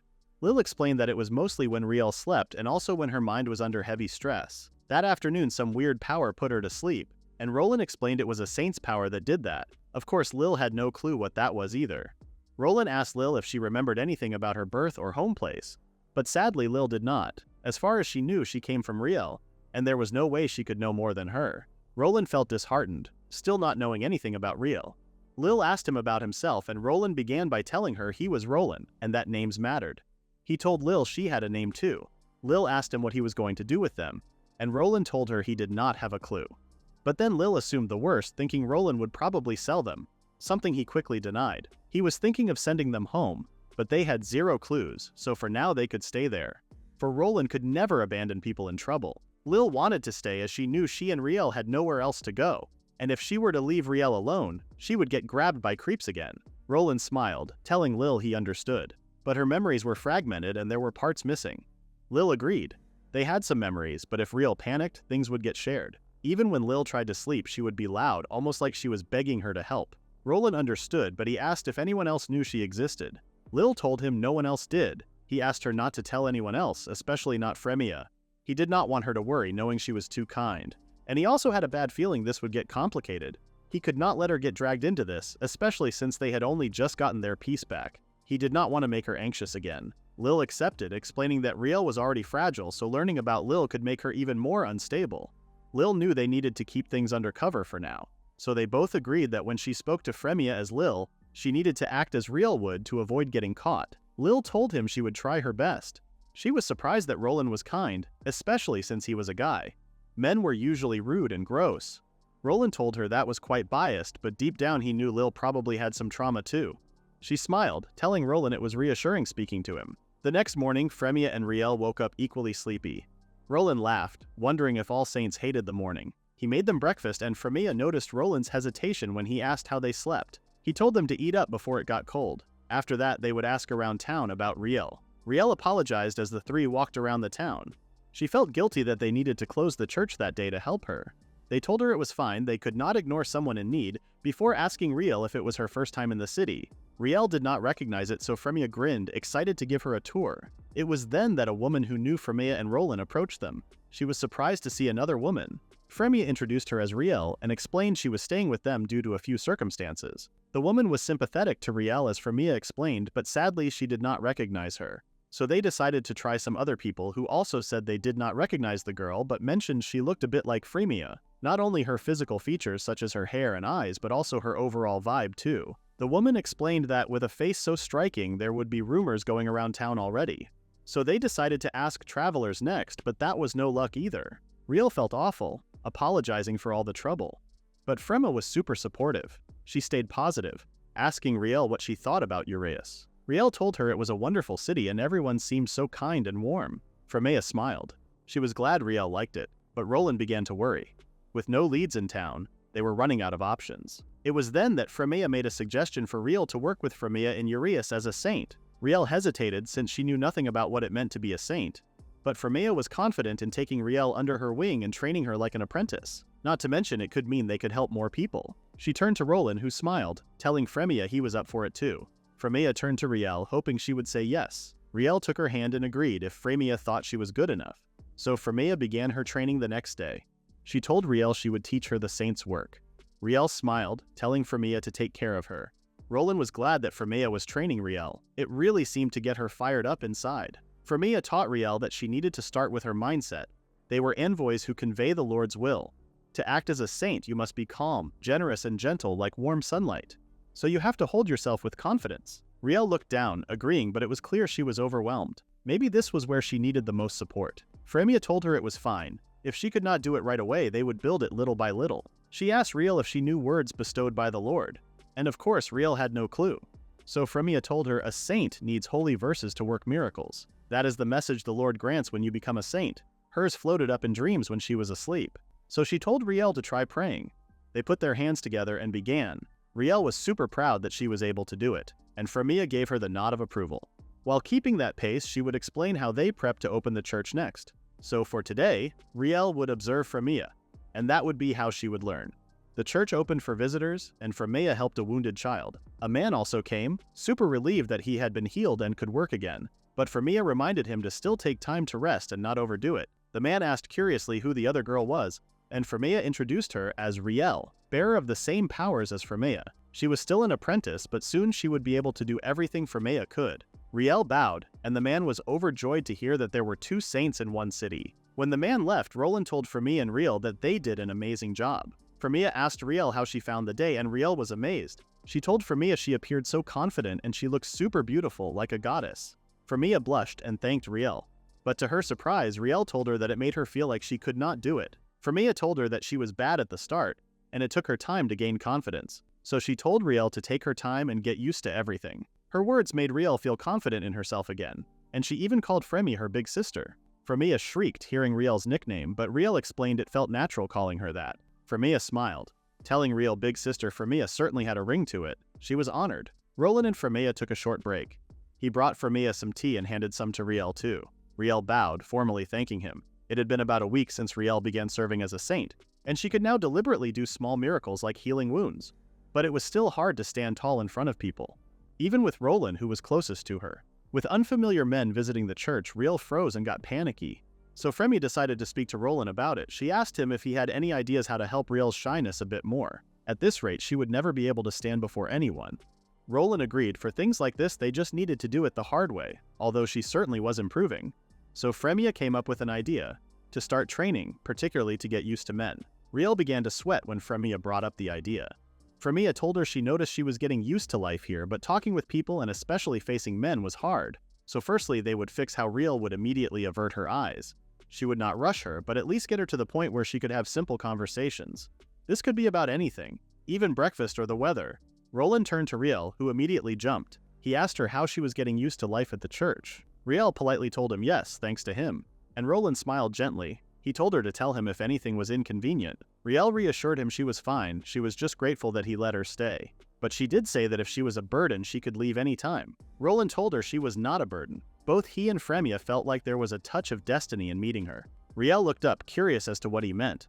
A woman with the same power as Frémea appeared before them, and if that was the Lord's guidance, then it was their duty to follow it. He explained that above all, he was here to protect Frémea.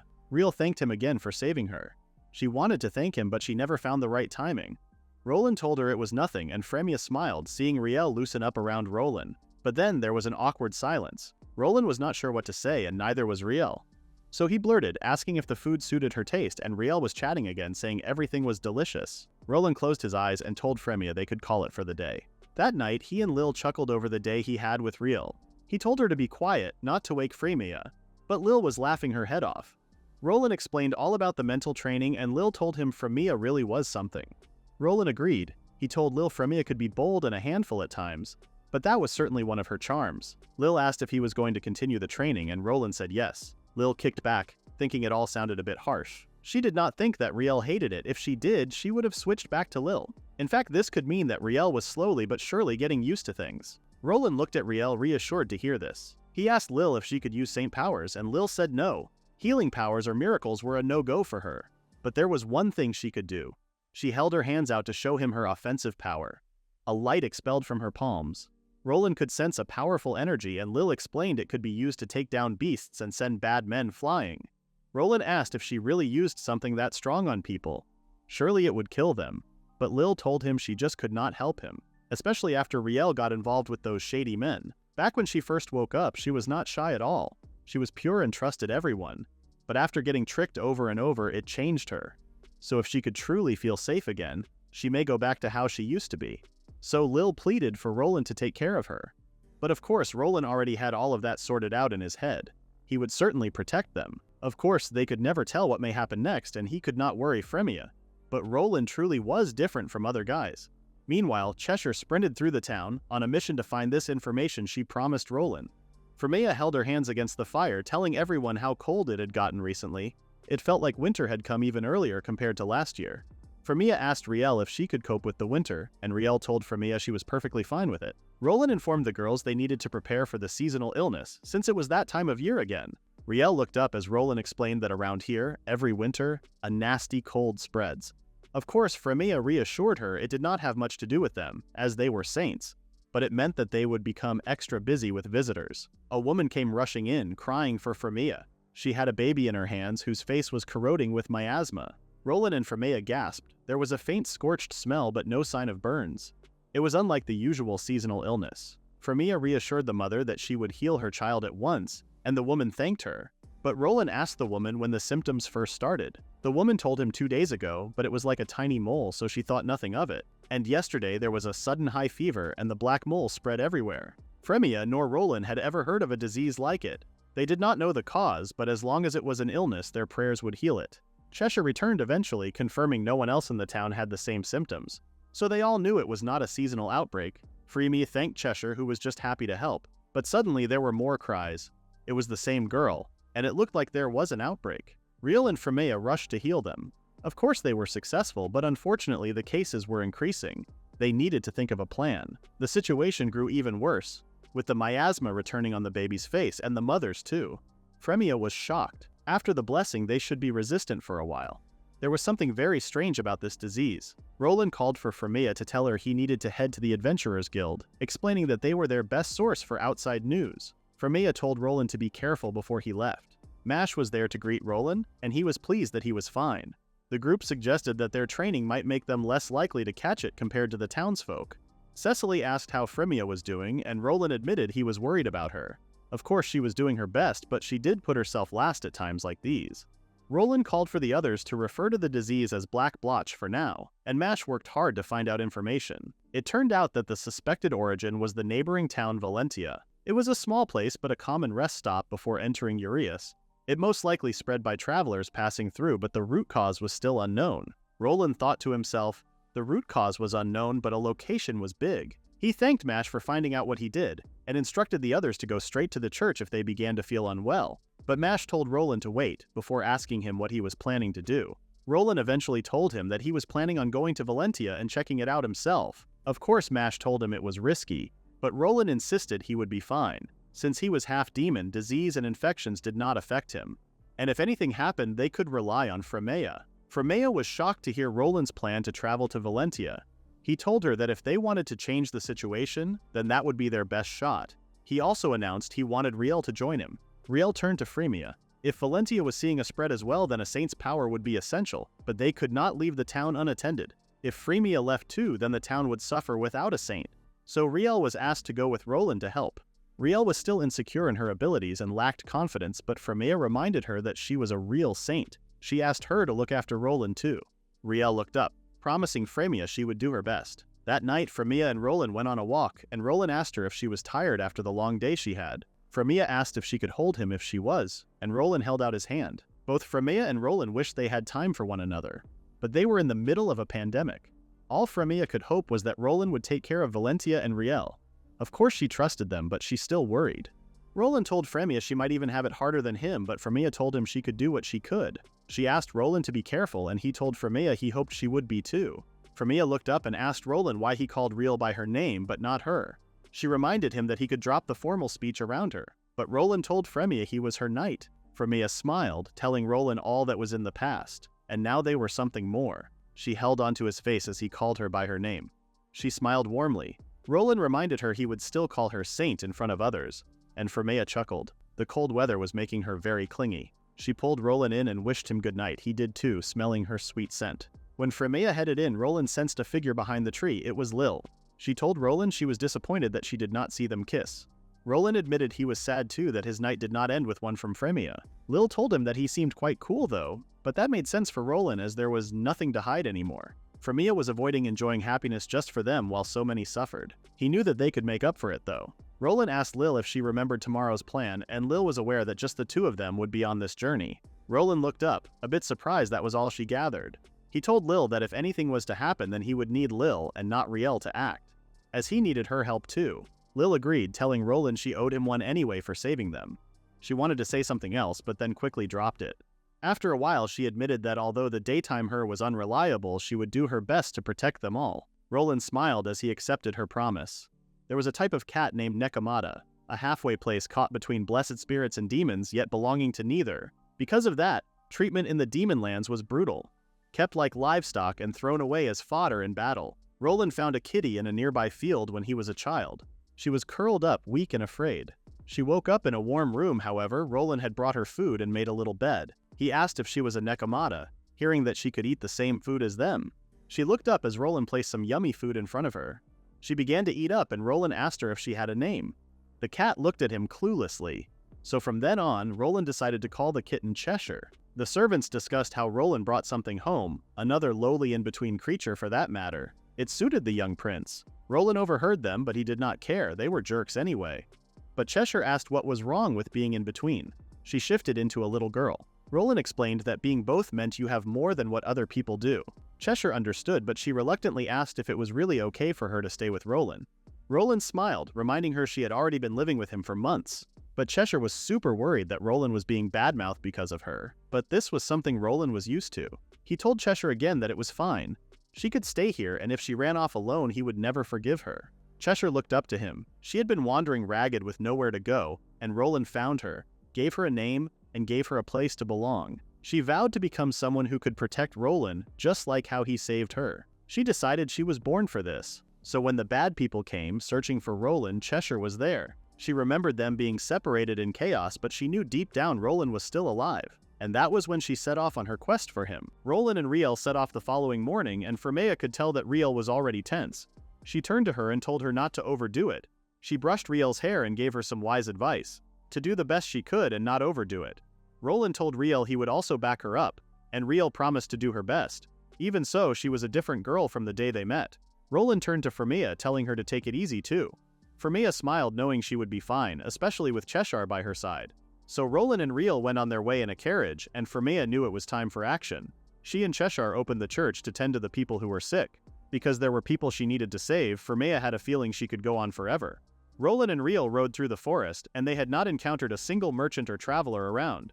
Roland mentioned how the weather was clear, but the air felt quite heavy. And suddenly Roland pulled his horse to a halt.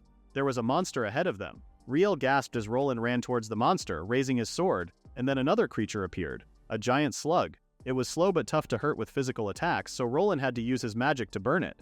When he had finished, he apologized to Riel, who was both amazed and terrified at the same time. Roland was perplexed as to how an ogre and a slug had appeared, as neither lived near highways usually. Something was off. Roland wondered if the black blotch cut adventurer traffic so hard they were roaming out of the mountains. He looked at the corpse to see black marks, similar to the ones that were spreading around town. Riel told Roland she thought it was the same, and Frémea also said she could see a unique aura on illnesses and evil things.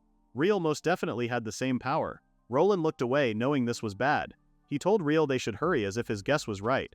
Valentia would be facing a bigger threat beyond disease. He used his powers to get to the town extra fast, and it was then that they were faced with a battle bigger than they anticipated. The town had been invaded by orcs, goblins, and other monsters. Riel gasped, seeing how the town had been destroyed. Roland told her to hide while he raised his sword. Roland was going to take down the monsters. He returned without a scratch moments later to tell Riel that it should be safe now. But deep down he knew that killing the monsters would not fix what was happening in this place. Riel pointed to the ground and they found a trapdoor under Roland's feet. It was enchanted so monsters could not open it. Riel told Roland she sensed multiple people down below who could be survivors from the town, so they opened it and set off on their way. The door led to a flight of stairs descending down, and suddenly Roland and Riel were face to face with a man who nearly attacked them. Roland told the man they came in peace, and they were from Urias. Upon closer look, the man had been infected with the black miasma. Roland introduced himself as a pastor, and Riel a saint. The man asked about the monsters, and Roland told him they took care of them, so the people were safe for now. The man smiled, and Roland called for Riel to help the man with her prayer. Riel held her hands together, and the man was cured in no time. He smiled, stunned to feel his fever had gone. But it was then that Roland and Riel attracted a crowd. There were so many sick people crammed in the area, and it looked like it was most of the town's population. As soon as the monsters surged, they evacuated underground. They had monster trouble for years, so they built the space for emergencies such as this. It was not long until Riel was bombarded by people pleading with her to help them. She jumped back, afraid of the crowd who all held their hands out to her. Roland shouted for everyone to calm down. The saint could help the people, but she could not treat everyone at once. He instructed the people with the most severe cases to come forward first. He looked down to Riel and told her he would help her in any way he could so she could just focus on her prayers. Riel got started and the townspeople formed a line. In no time, Riel had healed the majority, who were overjoyed to find themselves and their loved ones feeling better. Roland breathed a sigh of relief. They had settled one hurdle clearly and it looked like they could finish their mission. But Roland wished that Frémea was here to see Riel, pushing herself this hard. But suddenly Riel collapsed to her feet and Roland rushed over to her. He knew she must be exhausted helping this many people. But when Riel looked up, Roland saw that she was actually in tears. He looked over to see a young boy curled up in his mother's arms, but the mother had sadly passed away. Riel blamed herself, saying that things could be different if she was stronger. Roland reassured her that it was already too late for the woman. A saint's power could do almost anything, heal wounds and cure disease. But no amount of prayer, no matter how strong, can bring the dead back. Roland told Riel not to blame herself. She did everything a saint could do. Roland petted her head, but Riel was still in tears. She slept like a baby that night, as Roland watched over her. He headed out to get some air, and soon he was joined by Lil. Roland chuckled, assuming that she would be out tonight. Lil explained that she actually popped in during the day today. And Roland asked when. It turns out when he was fighting the monsters, Riel checked out and Lil checked in. Roland told her he did not need a recap on that, but he suspected he found the source of the black blotch. Lil asked him if he was sure. Roland told her that the source was a monster, and he was going to take it down now. The chief said there was a big lake west of town and people had seen stranger monsters there lately. No one could even tell if it was a creature, just something no one had seen before. And it was pitch black. Human illnesses do not affect monsters, but the reverse does happen rarely. Infected monsters get stronger, and if they do not kill the carrier, this fever will keep spreading. So Roland decided to set off tonight. He asked Lil to stay, but she told him she was coming. She could fight despite Riel not being able. Roland told Lil he was not sure what he was going into, and the closer they got, the more infected beasts might swarm them. Lil told Roland she knew, but she insisted she would be fine. She had fought monsters before. Roland told her it was not fine, however, especially if something bad were to happen to her. But Lil asked Roland what would happen if something happened to him. If he was going after the source, then he would be the one in danger. She asked Roland what would happen if he were to catch the disease too. Roland looked down, thinking that illnesses from monsters should not infect a demon, and he told Lil he would probably be fine. But Lil did not let it go. She remembered Riel crying and how she could not do anything. She did not want to just sit back and do nothing at a time like this. So after pleading with Roland, he eventually agreed. It was not like she would not follow him anyway. So he and Riel made their way to the lake, but Roland explained his top priority was Lil's safety. Once Lil decided something, she would not budge, and that was something that reminded Roland of Frémea. He chuckled that she really was saint-like. Roland and Lil made their way through the land to find this monster, and Lil quickly picked up that the air felt different to how it normally did. Roland told her to stay alert, as this was a sign that a monster was nearby. Suddenly, a vicious snake appeared, and Roland told Lil to stay back, but Lil already had it covered. She held her hands to the sky and obliterated the snake with her fire. She smiled as she saw that she had saved them both. Lil laughed, telling Roland she told him so. Of course she could not heal like Riel could, but she certainly could fight. Roland was pretty happy she came along after all, as this could mean he could focus on his own targets now. The forest was dark and dense with a really bad smell. They came across the lake, which was pitch black and thick. There was no doubt they were face to face with their source, a type of monster that resembled a plant. Roland had never seen one this big. The plant noticed it had some unexpected visitors too, unleashing its vines at Lil and Roland. Roland told Lil to not let her guard down, as he dodged the vines. He asked her if she could throw up a barrier, but Lil told him she could not. He instructed her instead to shield herself immediately when he dropped his. But then Roland realized he had never fought one like this, and they did not know how many attacks it was hiding. So he told Lil to trust him, while he took down this monster by himself. Lil tried to argue, but she knew she needed to leave this one to Roland. All she could do was threaten him not to die. Roland reassured her that he would not. Roland held his hand out and ordered the plant to burn, using his power to overcome it from above. But it seemed to be using its tendrils as shields to guard the bloom. Roland took his sword and began to slice through them, noticing that they were water-like. If the bloom channeled lake water to regen, this could loop on forever.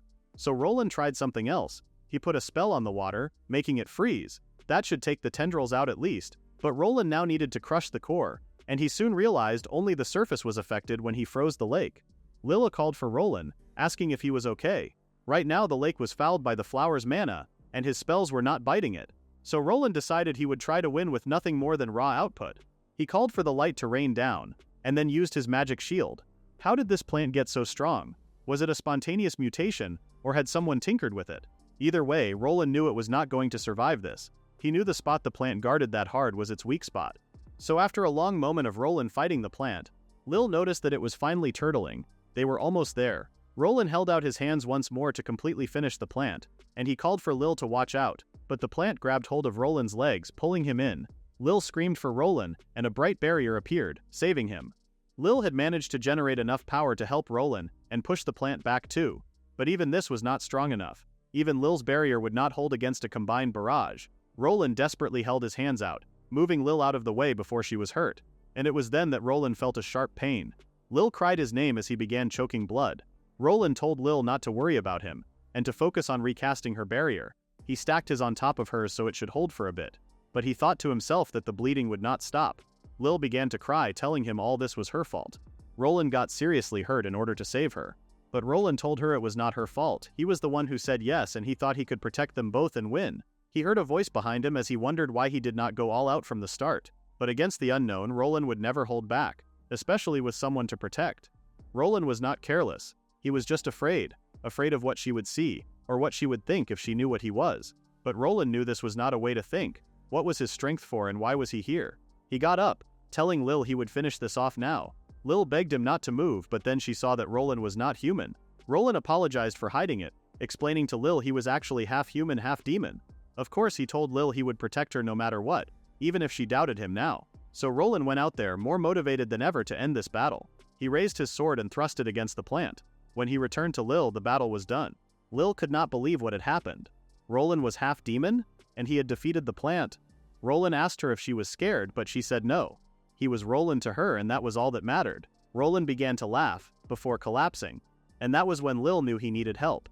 The blotch was pouring out of his wound, and that was when Roland realized that even though he had demon blood, he was still affected by this illness. The blotch was most likely disrupting his magic, and Lil knew she needed to think fast.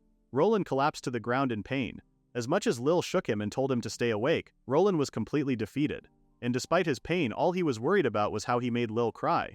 Lil knew one thing. When the whole town was asleep, things got lonely pretty quickly, and there were times where she felt like she was the only one left in the world. That was until Roland came, the one who saved her and saw her as a normal person, and for the first time in her life she could not wait to wake up. But now Roland was facing death and Lil had no idea what to do. She wished she could use Riel's healing powers, especially seeing the mark spreading across Roland's body quicker than anything. She remembered being told that once one's body was completely covered in the mark, they could not be saved. and at this rate Roland only had a few minutes left to live. She pleaded for Riel to wake up inside of her. She called for her to save Roland. Roland smiled, telling her she was a saint too, so she would be fine. Lil told him she did not have healing powers though, something Roland doubted. He always wondered if their powers really could differ between day and night, but all Lil could think of was how this was something she could not do, and she needed Riel to wake up fast. But then she remembered Fréméa's words, how a saint's power is a wish. A saint can work miracles by offering prayer to the Lord. The stronger her resolve, the stronger the miracle will be. What she pours into prayer is her own wish, and if that wish is true, then the Lord will answer. So Roland told her to reach to the Lord and try. He wiped her tears away. Lil gave it her all. She would pour in the one wish that was hers alone. She called for God to save Roland, and just this once hear her wish, even if this was the only time. And then suddenly the miasma began to clear on Roland's skin. Lil could not believe it when Roland sat up. He smiled, telling her that he told her she could do it. Before thanking Lil, and this time calling her a Saintess, the two returned to the town, which was rebuilding bit by bit. Roland misread the enemy, made the one he should protect cry, and even needed saving himself.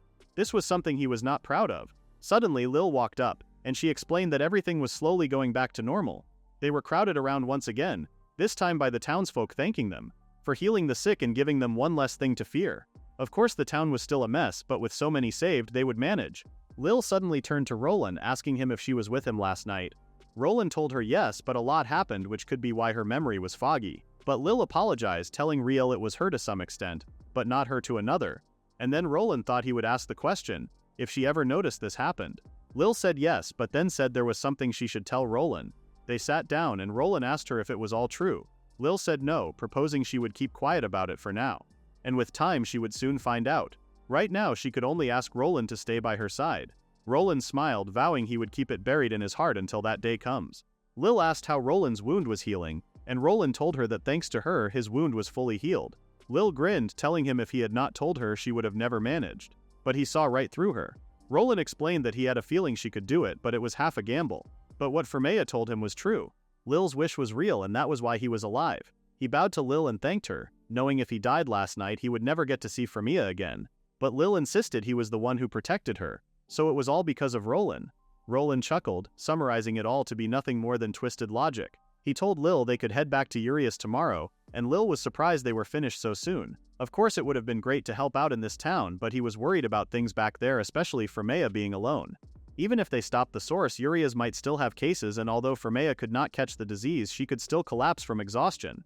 Meanwhile, Frémea said goodbye to one of her patients, and Cheshire finished her patrol for the day. Even if it was to stop the spread, Frémea going door to door was exhausting.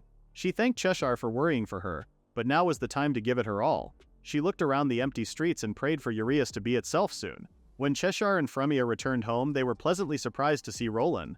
He laughed, telling Frémea he only made it back a moment ago. Frémea ran into his arms, telling him she missed him, and she was so relieved that he was safe. Roland held her, telling her he hoped she was okay too. He knew how Frémea would overdo it, but Frémea suddenly felt alive again seeing Roland's face. Cheshire and Riel smiled as they saw the couple reunited.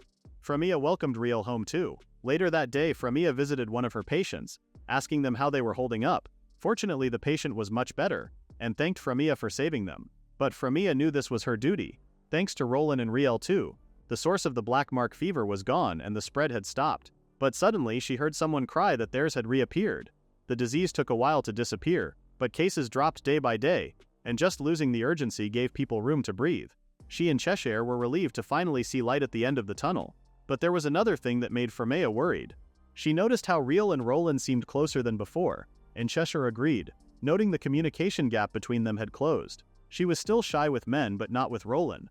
But Cheshire reassured Frémea that Roland was kind to everyone, and he liked helping people. Frémea was surprised she was not more jealous than she was. If anything, she was happy that they were getting along, and it almost felt like watching a younger sister grow up. That day Frémea asked how Riel was during dinner, and Riel was getting more confident. She even spoke to the townsfolk all by herself. Riel thanked Roland and Frémea for supporting her, as she had truly improved over the past few weeks. Frémea was also glad. Of course they were both exhausted after the outbreak, but Riel's control was improving. If you cannot control Saint power, the strain on your body is huge to begin with. But taking short breaks helped too. Frémea told Riel at this rate she could leave the church to Riel alone soon, but of course that idea made Riel freak out. Frémea chuckled, telling her she had been acting like a proper saint since she returned from Valencia, and they were even splitting patrols now, so it may be a good idea to try it once. But Frémea did not want to force it on Riel. It was normal to feel anxious at this stage. Frémea began to suggest that Roland and Riel could start something, but Riel had another proposal. She told them it felt like it had been a while since Frémea and Roland went around town alone. Roland smiled, thinking Riel was being considerate in her own way, so that they could be together more. Frémea asked Roland if he wanted it too. Time for just the two of them. She smiled, knowing Roland felt the same, but that was second nature to Roland. He was Frémea's knight and he loved her. He took her hand and kissed it. Frémea told Roland she loved him too, and every minute with him felt like a gift. Knowing he felt the same way filled her heart. But then Frémea asked Roland what he thought of Riel, and if he liked her too. Roland was silent for a moment when he heard Frémea's question, and Frémea gripped her hand tighter around his. Roland explained that he did care about Riel, and he had to be honest. Not to mention, if he did lie, then Frémea would know immediately. Frémea agreed. She knew that Roland was certainly easy to read, but Roland explained that it was different from the kind of love that he had for Frémea. It was more like a brotherly care for Riel. He asked Frémea if that upset her, but Frémea knew what he meant, and his answer was one she expected, for she also felt that way towards Riel. They could not leave her alone, and Frémea was always worried about her. It felt like the type of relationship you would have with a family member, and Riel called Frémea one Sama anyway. Later that night, Roland bumped into Lil as he made his way up the church stairs. Lil asked Roland how things went today, between him and Frémea. She heard that they finally had a date. Roland chuckled, saying it was not a date, more like them on patrol. He remembered Frémea's question about him liking Riel, and Roland could not help but glance at Lil. She picked up on it immediately and asked Roland why he was staring at her like that. Roland felt like things still did not sit quite right. His feelings were not romantic, but it was more like affection. Was it because Lil resembled Frémea? Roland felt like Lil also resembled his mother slightly. Someone he would stake his life to protect and someone he wanted to protect. He could not name the feeling he had for Lil yet though. Lil told Roland to say something because he was making things awkward. Roland instantly apologized, noticing he was seriously lost in thought. Roland knew he would die for Frémea, but he also thought that he would die for Lil too. But things were strange for Lil. She was a false second personality made to look away from the painful stuff so she could protect herself. It was like she was sleeping and could not wake up, from a dark and cramped place. She did not know what she was waking up from, besides to step into the light. Despite the sun being bright, the moonlight was enough for Riel. She knew she had to make a decision or else she would never find what matters, and nothing starts if all she was going to do was run from herself. She felt a hand pull her out of this dark place, calling her to change shift, and it was 9 already, much earlier than usual. Lil got out of bed feeling that Riel really pushed herself. If she goes back to sleep, Riel would wake up, so she needed to stay up now. Sharing one body was certainly a pain sometimes. Lil wondered why she could not remember anything. She did not even know where that place was anymore. She remembered Roland's words, how if they remember where they came from, he could take them back. But Lil certainly did not want that anymore. She looked at Roland, who handed her a mug, before he asked her what was on her mind. Lil felt a lot more flustered than usual, especially when Roland told her if she had anything she wanted to speak about, he would listen. Lil explained that she had been hearing a strange voice only when she was asleep, and even when she replies to the voice, it just keeps repeating vague questions and similar responses. Roland asked Lil if it could be Riel's voice, but Lil told him no. It did sound like them, but it kept calling for Lil to tell Riel. Roland told Lil that they were different people but not total strangers. Lil was Lil, but she was also Riel too. And she was Riel, but she was also Lil at the same time. A question for her is also a question for you. But this was a concept Lil could not yet grasp. Was this voice trying to make her realize something? If she were Riel, what was the right answer to those questions? Roland told Lil only she knew that answer, and it was sleeping in her heart. The next day, Roland told Riel and Frémea that there were no new cases in the town these last few days, so they could go ahead and open the church up again. Frémea hugged Riel, thanking her for working so hard. Riel was super happy she did a good job. But suddenly Roland sensed something. Cheshire flung open the church doors, telling the three it was bad. Outside of the church there was a long line of people, with the black mark fever. How were there this many people? Not to mention, Roland did not recognize them at all. He turned to Frémea to tell her that these people were not from their town. And that was when the people cried that they traveled long and far to find the saint who could heal them. Frémea called for Roland to bring them all inside. She was thinking that her and Riel could treat them all in one go. So the sick people sat in the church as Riel and Frémea prayed. Another successful day for the pair. They were completely exhausted that night, but Roland was super proud of them. Frémea chuckled, saying she did not expect that many people to keep coming till evening after that. They sipped their tea, completely defeated. Roland admitted that he was worried about what came next. The infected will keep gathering in this town, which may not be a good thing for them. They finally got the cases down here, but if more people keep coming from outside, it could hit the Urias population again. Frémea knew what Roland was saying was true, but she could not imagine just turning people away. Roland agreed, but that was what made the situation so difficult. It was then that Riel put her hand up. She told Roland that they defeated the source of the fever, so surely it would calm down eventually.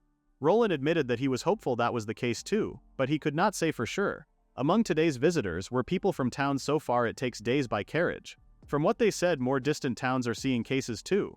If that monster was the cause, its influence would have faded the moment it fell, and the disease with it, which was what happened here. If that was the case, there may be another core out there, somewhere far away from here. People queued up to see Frémea and Riel, and they treated everyone accordingly. They thanked them, telling them that the long journey was worth it.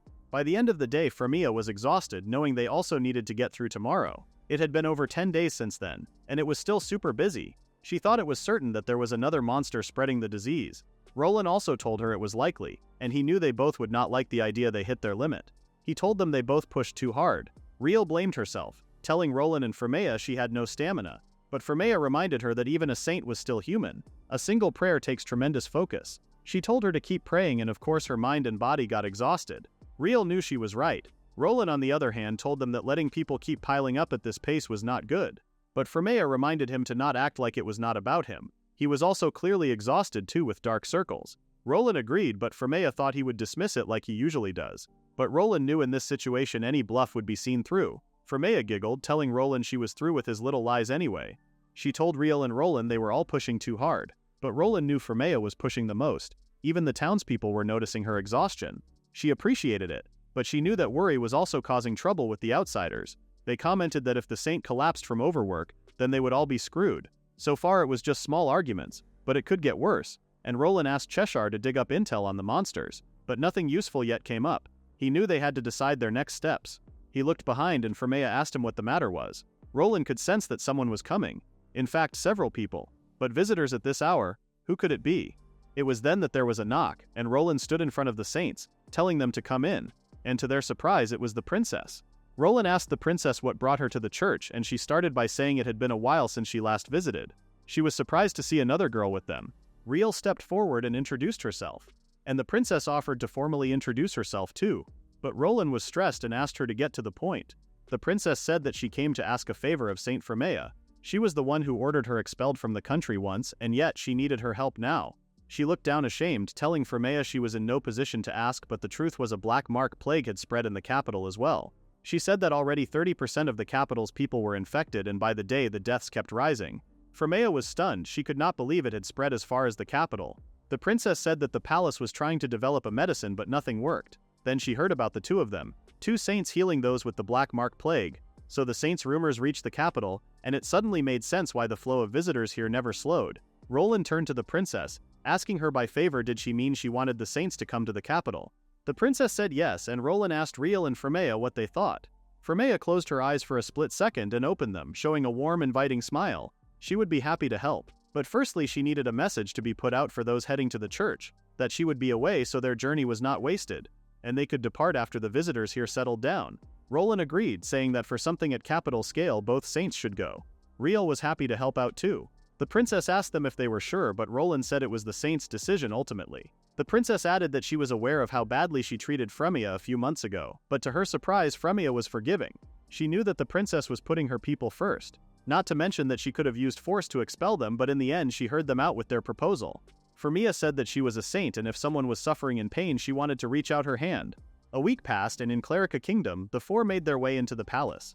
The king of Clerica welcomed Princess Iris home, and he smiled, seeing Frémea and Riel. Roland had to remind them to formally greet the king, and Frémea bowed, followed by Riel. But the king excused them from the formalities, saying that if anything it should be him bowing his head. Even as a king he could not solve this disaster, and he thanked them from the bottom of his heart for coming. Frémea smiled, saying that they were citizens of this country too, and she was a saint. The king explained what was going on, how the black mark plague was rampant, centered on the capital. Without a cure infections grew and the city's doctors were all at their limit. They had enlisted mages, apothecaries and scholars, but the cause, even the beginning, remained unclear. Roland then put his hand up, saying there was something he needed to add about the cause. He told them the story of the flower, and the princess asked if it was true that a monster was behind it. Roland continued to say that after they defeated the monster, cases in villages and towns dropped, but seeing it spread in other places it was likely similar monsters existed. Iris asked if there were any leads, to which she got the answer that it was likely unidentified monsters near the capital, but unfortunately they had no such report. Iris suggested that they may not have found it yet, and that it may be lurking somewhere. She suggested that they would share information with the soldiers and sweep the outskirts. She asked Roland if he could accompany her in the search and lend his aid. Roland told her it was his duty as a pastor to help. He asked Cheshire if he could count on her too, and of course she was more than happy. Iris smiled warmly, thanking them both. She asked the two saints to treat people at the church, and they said they would be ready anytime. The princess was super happy to have gotten support from Riel, Frémea, and Roland, and Cheshire of course. But Frémea told Iris to save those words for when the people were saved. They made their way to the capital church, which was beautiful and large. Of course it was old, but it was very well kept. Iris explained that the church was special to the royals. When a royal child is born, they come here to pray that the child will be healthy and have a happy life. Riel smiled, telling Iris that was lovely. The princess said that they posted the notice so people should gather at the church soon, and Riel was called over to help set things up. In no time a crowd of sick people appeared, and Frémea and Riel began their prayers. Roland headed out with a few other men to try and find clues as to where the source was. It was a tiring job, and they were having no luck. There was nothing unusual and no sign of that sensation from before. Monsters were not acting feral either. One of his men told him that they had found nothing too, so they decided to head back. Roland told them if they pushed too hard on day 1, then they would be paying for it on day 2. So they walked on, and Roland could only hope Cheshire would find something. But he guessed if he had not heard from her yet, then that meant there was nothing on her end too. He got back to the church and gave Riel and Frémea a pat on the back for their hard work. He told them to make sure not to work too late or overdo it. Frémea asked Roland how things were on his side, and he told her how they unfortunately had not found any leads yet, but they would try again in the morning. He told Frémea to get some rest, and she reminded him too, and not to go on any solo night patrols either. Roland chuckled. He told Riel to make sure to get some sleep too, but she told him she was fine. But of course tomorrow would be a difficult day too, so they needed to save their energy. Roland told them he had reports to file, so they should go on without him. Later that night, Lil came to say hello to Roland. He apologized for keeping her waiting before asking if it was their second meeting today. He asked her when she switched, but Lil was not too sure. She just noticed she was her, so she freaked out.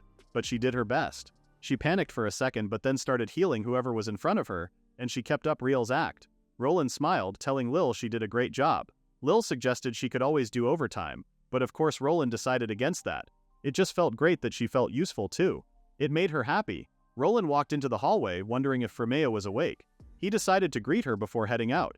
He opened the door, but then Lil came rushing over. She told him that Riel would not wake up, and she was still her. Roland told Lil to calm down as she hysterically shook him. She could not hear Riel's voice anymore, and just before they switched, she could hear her the whole time. So why did it suddenly go silent? Roland told her he did not have the answers, but deep down he knew exactly what happened. He imagined this day would come, sooner or later, but not this soon. He thought Lil needed to work on accepting it, but for her to be this shaken, he never expected this reaction. She looked truly lost, like the ground beneath her had disappeared.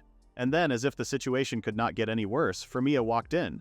She froze in shock when she saw Riel in this state. No, Lil, appearing nothing like the girl she had come to know. Roland told Frémea he was sorry, and he would explain everything when Lil calmed down. Eventually Lil sat down, trembling still, and Roland explained to Frémea about Lil and how Riel had another personality within her body. He apologized that they hid it from her, and Lil told Frémea she should blame her and not Roland. But Frémea smiled gently, telling Lil she already picked up on her secret. She could see through anything about Roland anyway, so Lil did not need to apologize. Roland looked at Frémea, still feeling the weight of guilt, but she knew he had his reasons for keeping quiet. That alone made her even less inclined to be angry. And not just Riel but Lil too. The Riel she knew and the Lil now before her were both dear juniors. Lil asked if it was truly okay that she was not Riel. Frémea placed her hand on her shoulder, reassuring her that it did not matter. She petted Lil's head softly, telling her not to cry. She reminded her that they had church duties today, and if she cried too much she would scare people away. She instructed Lil to wash her face and relax. It made Roland smile, seeing such a gentle and maternal side to Frémea, and Lil instantly calmed down. Frémea told her that she could be herself with them, even if she must act differently in public. She could even call Frémea however she liked, even if it was one Mae or Frémea Nissan. Lil finally settled down, and the three of them laughed and bonded, but the uncertainty had not changed. Roland wanted both girls to smile from the heart, so they needed to find the cause of the Black Mark plague fast. Another day passed with no success for Roland, but returning to see people healed and joyful made him smile. Roland and Lil rushed to Frémea, who asked if they were done for the day.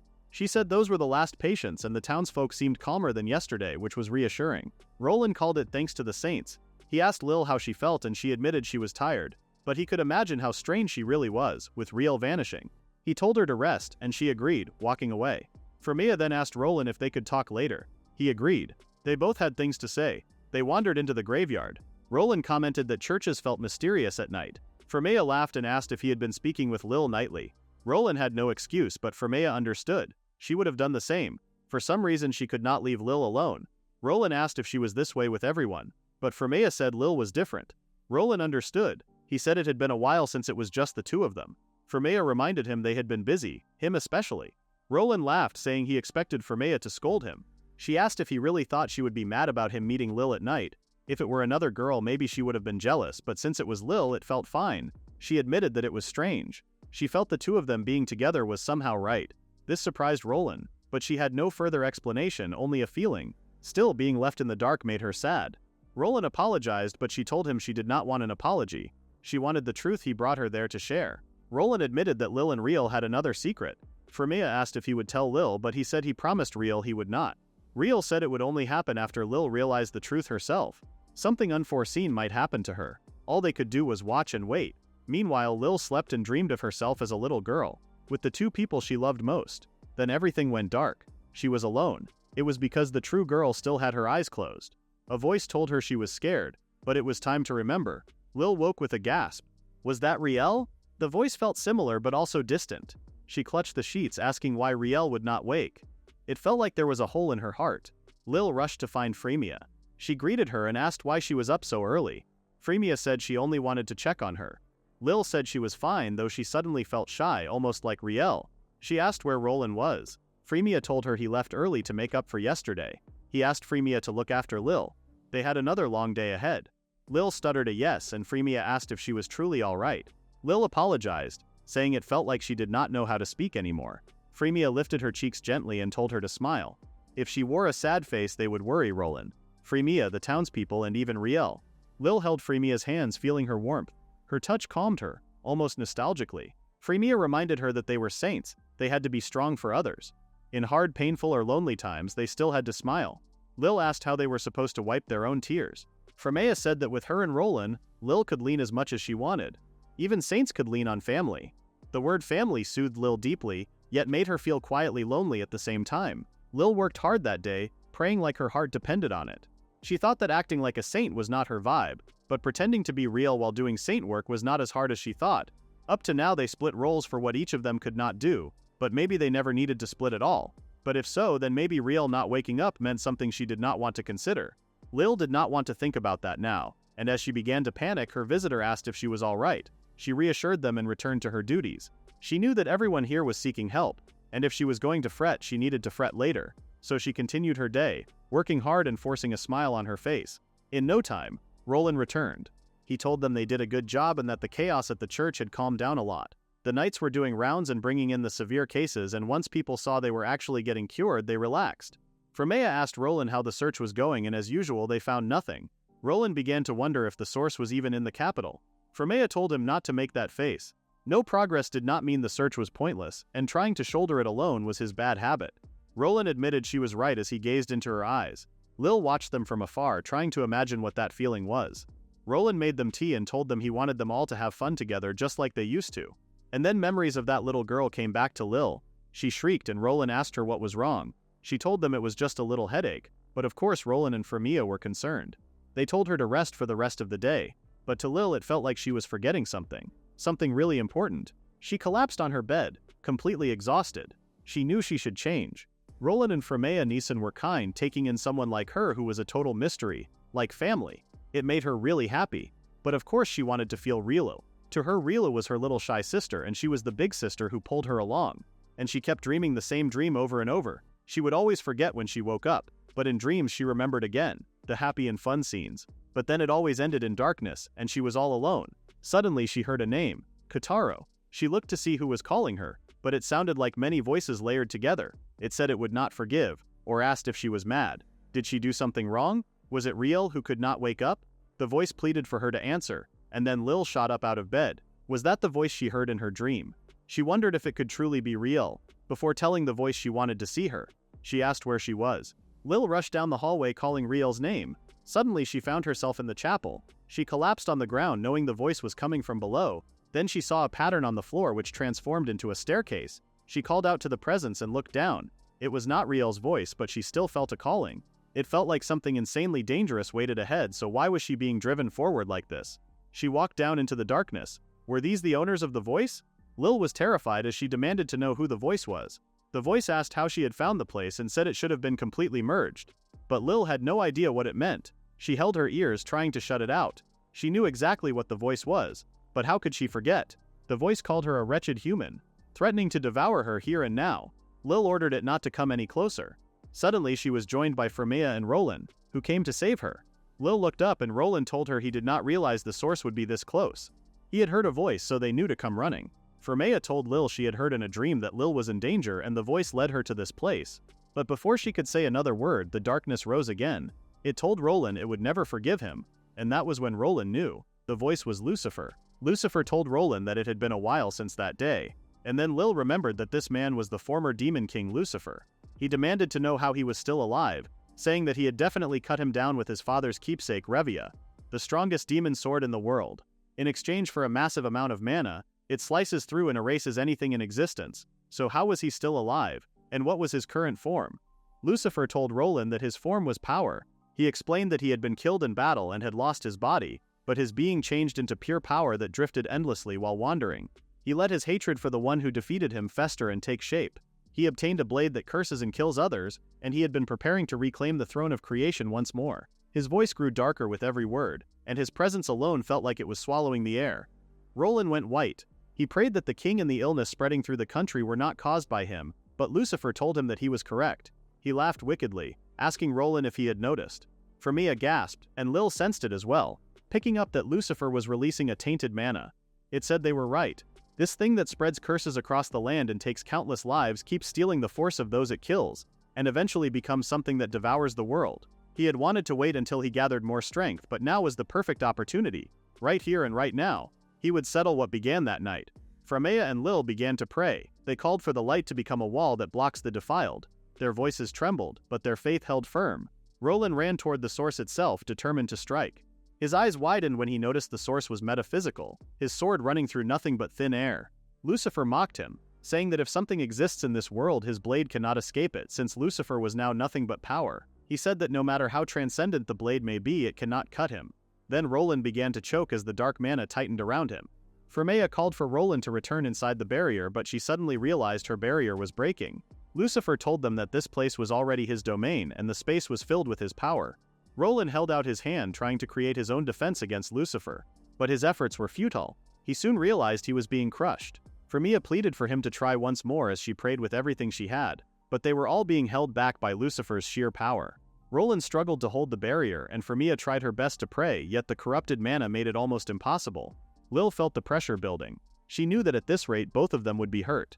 Was she going to repeat the same thing again? Why did she come here in the first place?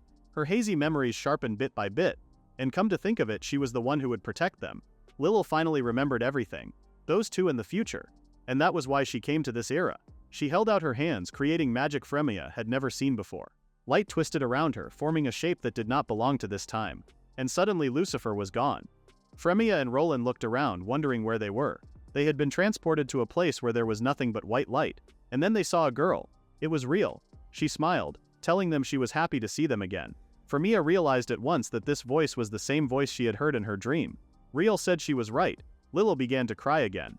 She apologized to Real, saying she kept turning away from the things she hated, staying the way she was and forgetting the truth. But Real took her face gently and told her not to apologize. She was her weakness after all. Having it be the other way around was embarrassing for Lilo. She always thought the strong version of her was born to protect the shy Real, but she was the one who had created Real and pushed her weakness onto her. Lil apologized for the misunderstanding, not just to Real but to Frémea and Roland too. Real smiled, saying there was no need for her to apologize. She already explained everything to them. Roland confirmed that he had heard all about the situation and had already told Frémea.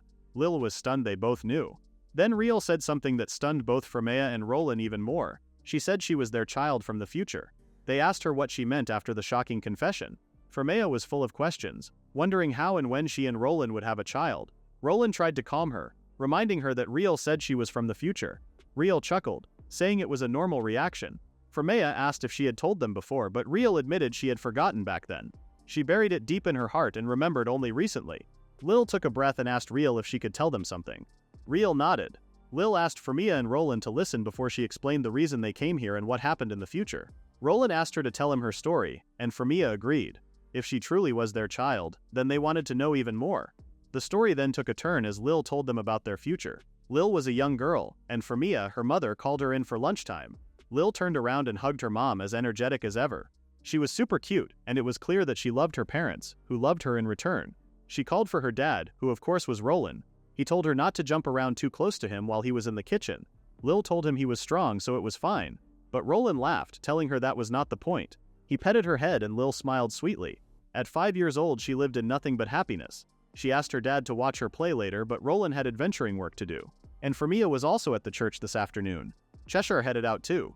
Lil began to cry, telling them it was so boring playing alone, so Roland suggested that Lil help out at the church too. Frémea added she would be happy for some help from her little Saintess.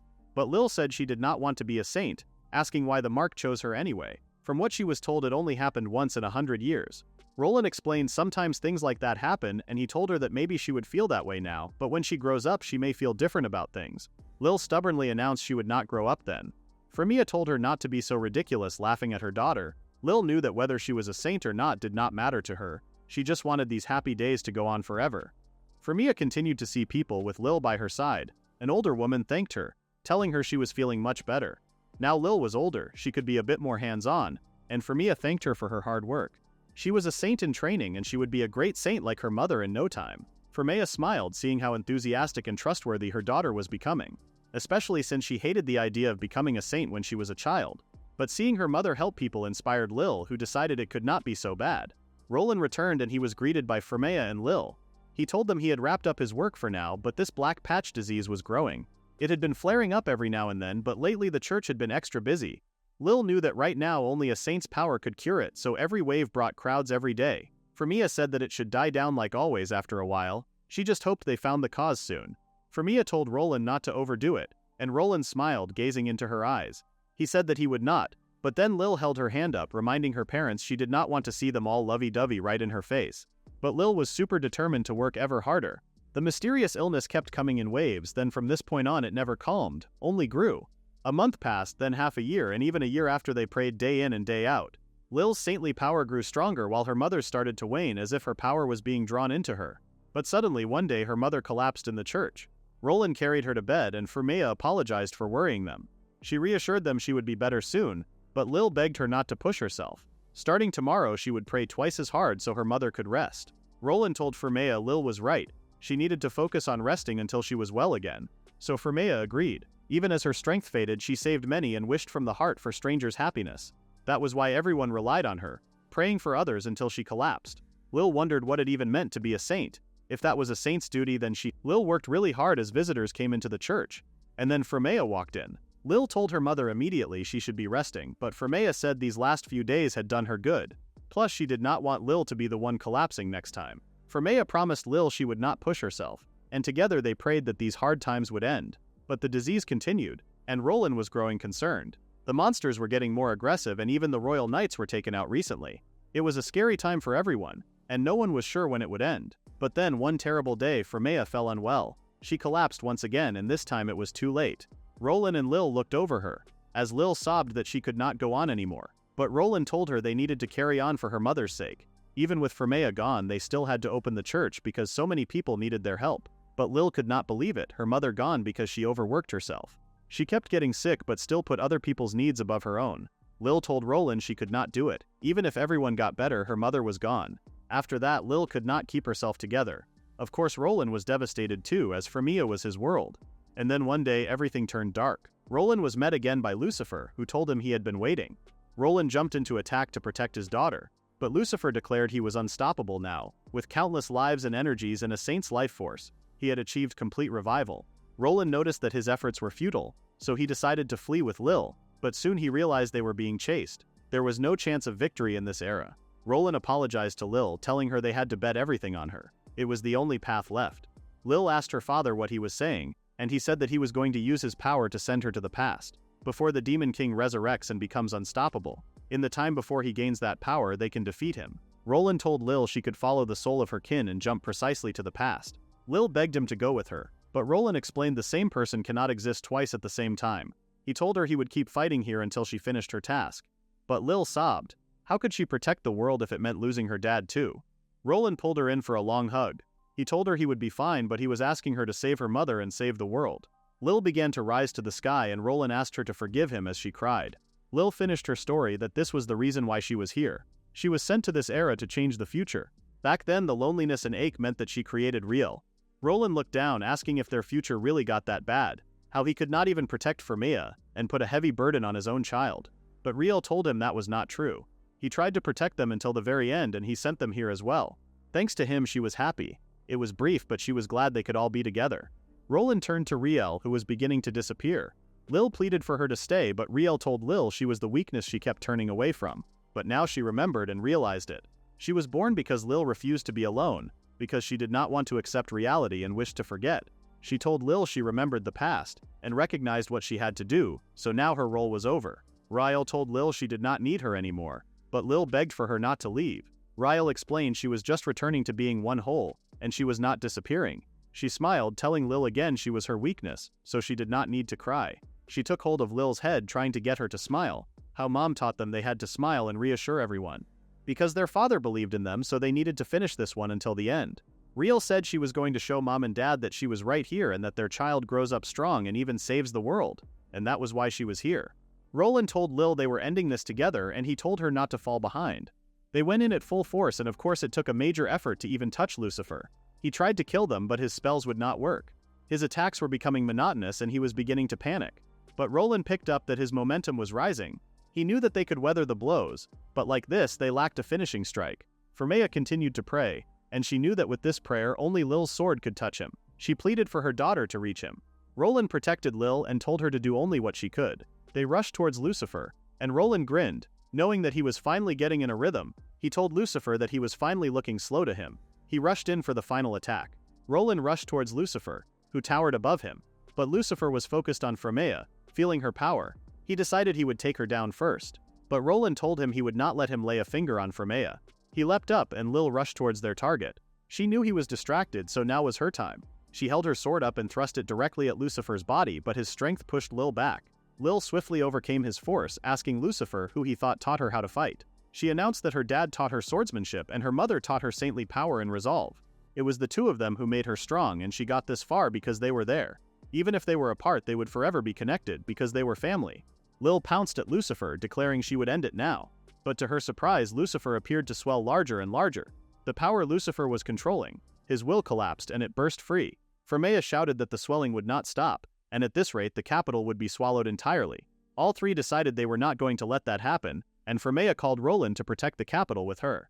Roland asked if they had a way, and Frémea confidently said yes. She grabbed Lil and together they prayed. It was hard alone, but with Lil they were confident they could do it. So they stood hand in hand, asking the Lord to place in their hands a great sword to sever evil. And it worked. A beautiful sword dropped from the heavens, surrounded by a pure white light. Roland asked Frémea if she was okay. He told her he would support them all and they should go all out. He called to Lucifer, announcing they would end his vengeance here, for the people's sake and for the future. And suddenly there was a burst of light, which radiated from the sky down into the church. Everyone in the capital looked out of their windows. And then the battle was over. This time for real. Frémea turned to Lil, who looked stunned. She told Frémea and Roland she was sorry, but now was the time. Frémea desperately asked her what she meant, but it all made sense to Roland. He told them that time travel magic had strict conditions. Sending someone to a specific past was not easy, no matter what your mana was, and future him likely set constraints to cast it. So ultimately Lil's role was done, so she could go back now. Frémea was heartbroken. Lil was leaving so soon? It felt like they had only just come together properly. But Lil said it was okay. She was never meant to exist here after all. But of course Lil was upset too. She began to cry and Riel appeared again to comfort her. Lil embraced Frémea, telling her she loved Mom so much, and the timeline she was returning to was one where Mom was no longer around. She turned to Frémea, telling her she was so happy to meet her again. Frémea cried too, telling her she was shocked that she was her daughter. But from the start she could not seem to leave her alone, she wanted to be with her all the time. And Roland said he felt the same way too. He could not ignore her and she was precious to him. Of course that was confusing for him at first, but now he was sure. He loved her. Lil had told Frémea she became a proper saint in the end and she could also use a sword like him. They were both super proud of her. Roland told her it would be okay. He was still in the future, and he was probably still stubbornly fighting Lucifer as they spoke. He said he would be believing, waiting for her to come back. As she was now, she could beat Lucifer in the future, because she was their daughter. Lil eventually smiled, telling them she would do her best and keep fighting in the future. Frémea told Lil she would see it through, and Roland believed in her too.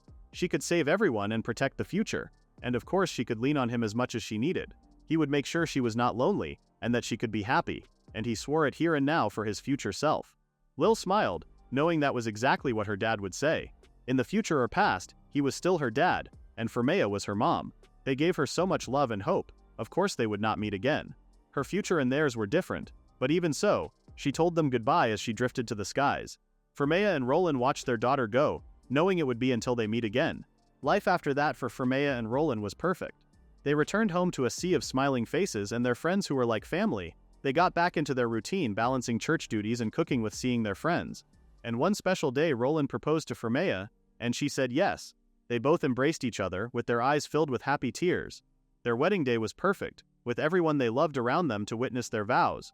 They cheered and smiled as the newlyweds left the church. Quite a few years passed, and Frémea slept soundly in her bed. As always, she wasn't interested in getting up super early, but now was the time for her to leave her bed. She heard little footsteps approaching, followed by two voices. They laughed, saying Mom was always asleep. They shook her awake and Frémea laughed, telling them she was coming. But the kids jumped into her bed. Two twin girls named Lil and Riel. Dad was downstairs making breakfast, Frémea's usual motivation to get out of bed. So all three walked down together to see Roland busy in the kitchen. Roland said good morning to Frémea, handing the twins a bowl of salad for the table. Frémea wished Roland a good morning too, smiling to see all of her family together. Not to forget Cheshire, who had just come back from patrolling. As always, the town was peaceful. Roland told Cheshire they had just finished breakfast, so she made it back right on time. Cheshire was glad, never wanting to miss the young master's cooking. The kids asked their dad if they could play adventurers this afternoon, but Roland apologized, saying today was a real adventurer's day, but Lil wanted to go with him. Roland told her she was too young now, as adventuring was dangerous work after all. Lil told him she wanted to be strong like him so she could protect Riel. And Riel smiled, saying she would be a saint and protect Mom. It turned out that only Riel manifested a saint's power, something neither Frémea nor Roland could work out. But either way, both of their girls were happy. They argued over who would protect who as Roland and Frémea smiled over them. Roland chuckled, telling them to eat up. When Riel and Lil grew up, they helped out at the church, telling their mom they had visitors already. By now everyone in the kingdom knew this church, and many came each day seeking the two saints who saved people from the black blotch disease. The people were super grateful, some even traveling from miles away to see Frémea. They loved seeing the twins too, and they both worked so hard to help out. Roland snuck up to Frémea, telling her she was on duty. Frémea apologized for getting too distracted by the adorable twins, but Roland knew his face softened too when he saw his daughters. Frémea put the kids to sleep that night, and when they were tucked up and snoozing in bed, she headed outside. When their days were this calm, she sometimes thought back to those times. She was met by Roland and told him her hair was longer since then too. 10 years had passed, of course. Roland told her he thought she might be going for a walk, and Frémea told him she was just stepping out on a whim. They decided to go on a walk together, with Cheshire at home with the children. They walked hand in hand under the stars. Frémea said it had been a while since it was just them. Ever since the twins were born, they went all in, and they hadn't gotten many chances to hang out alone. Of course they didn't exactly relax, but it was fun raising them. Roland agreed, saying he was floored when he saw they were twins. Like the future versions of them had come across time to see them. They wondered how Lil was doing, but Roland told Frémea not to worry. He was sure she would be living happily. Frémea asked him how he could be so sure, especially since the future she came from wasn't peaceful like this. Roland told Frémea she suffered a lot and he was gone, but she went back to a future they didn't know, different from here. Of course not having Frémea would be painful, but Roland was still there for her, and with his strong daughter back, they would drive out the great evil of that future and live on together. He loved their daughter. Things had clearly diverged from the future, Lil told them. Even if their worlds had split apart, they would have to believe she would be okay because she was their daughter. Frémea told Roland parents believe in their kids, no matter when or how far apart they are, and she knew Roland was always right. She was their other daughter, and they knew she would find happiness, and they would make the daughters here and now happy in their way. They couldn't forget that they were part of that happiness too. Roland smiled, telling Frémea if they were going to be happy it would include all of them because they were a family. Frémea knew he was right. How many times had Roland stayed by her side and saved her? She knew he would be by her side forever. Roland pulled Frémea in for a kiss under the moonlight. And Frémea knew from here on out, 10 years, 20 years, even when they were grandma and grandpa, she believed Roland would be right beside her. They looked at each other and decided to head back home. To see the twins, of course. It may be a little while longer until they can take it easy. That is the complete ending of the manga at chapter 38. Thanks for watching.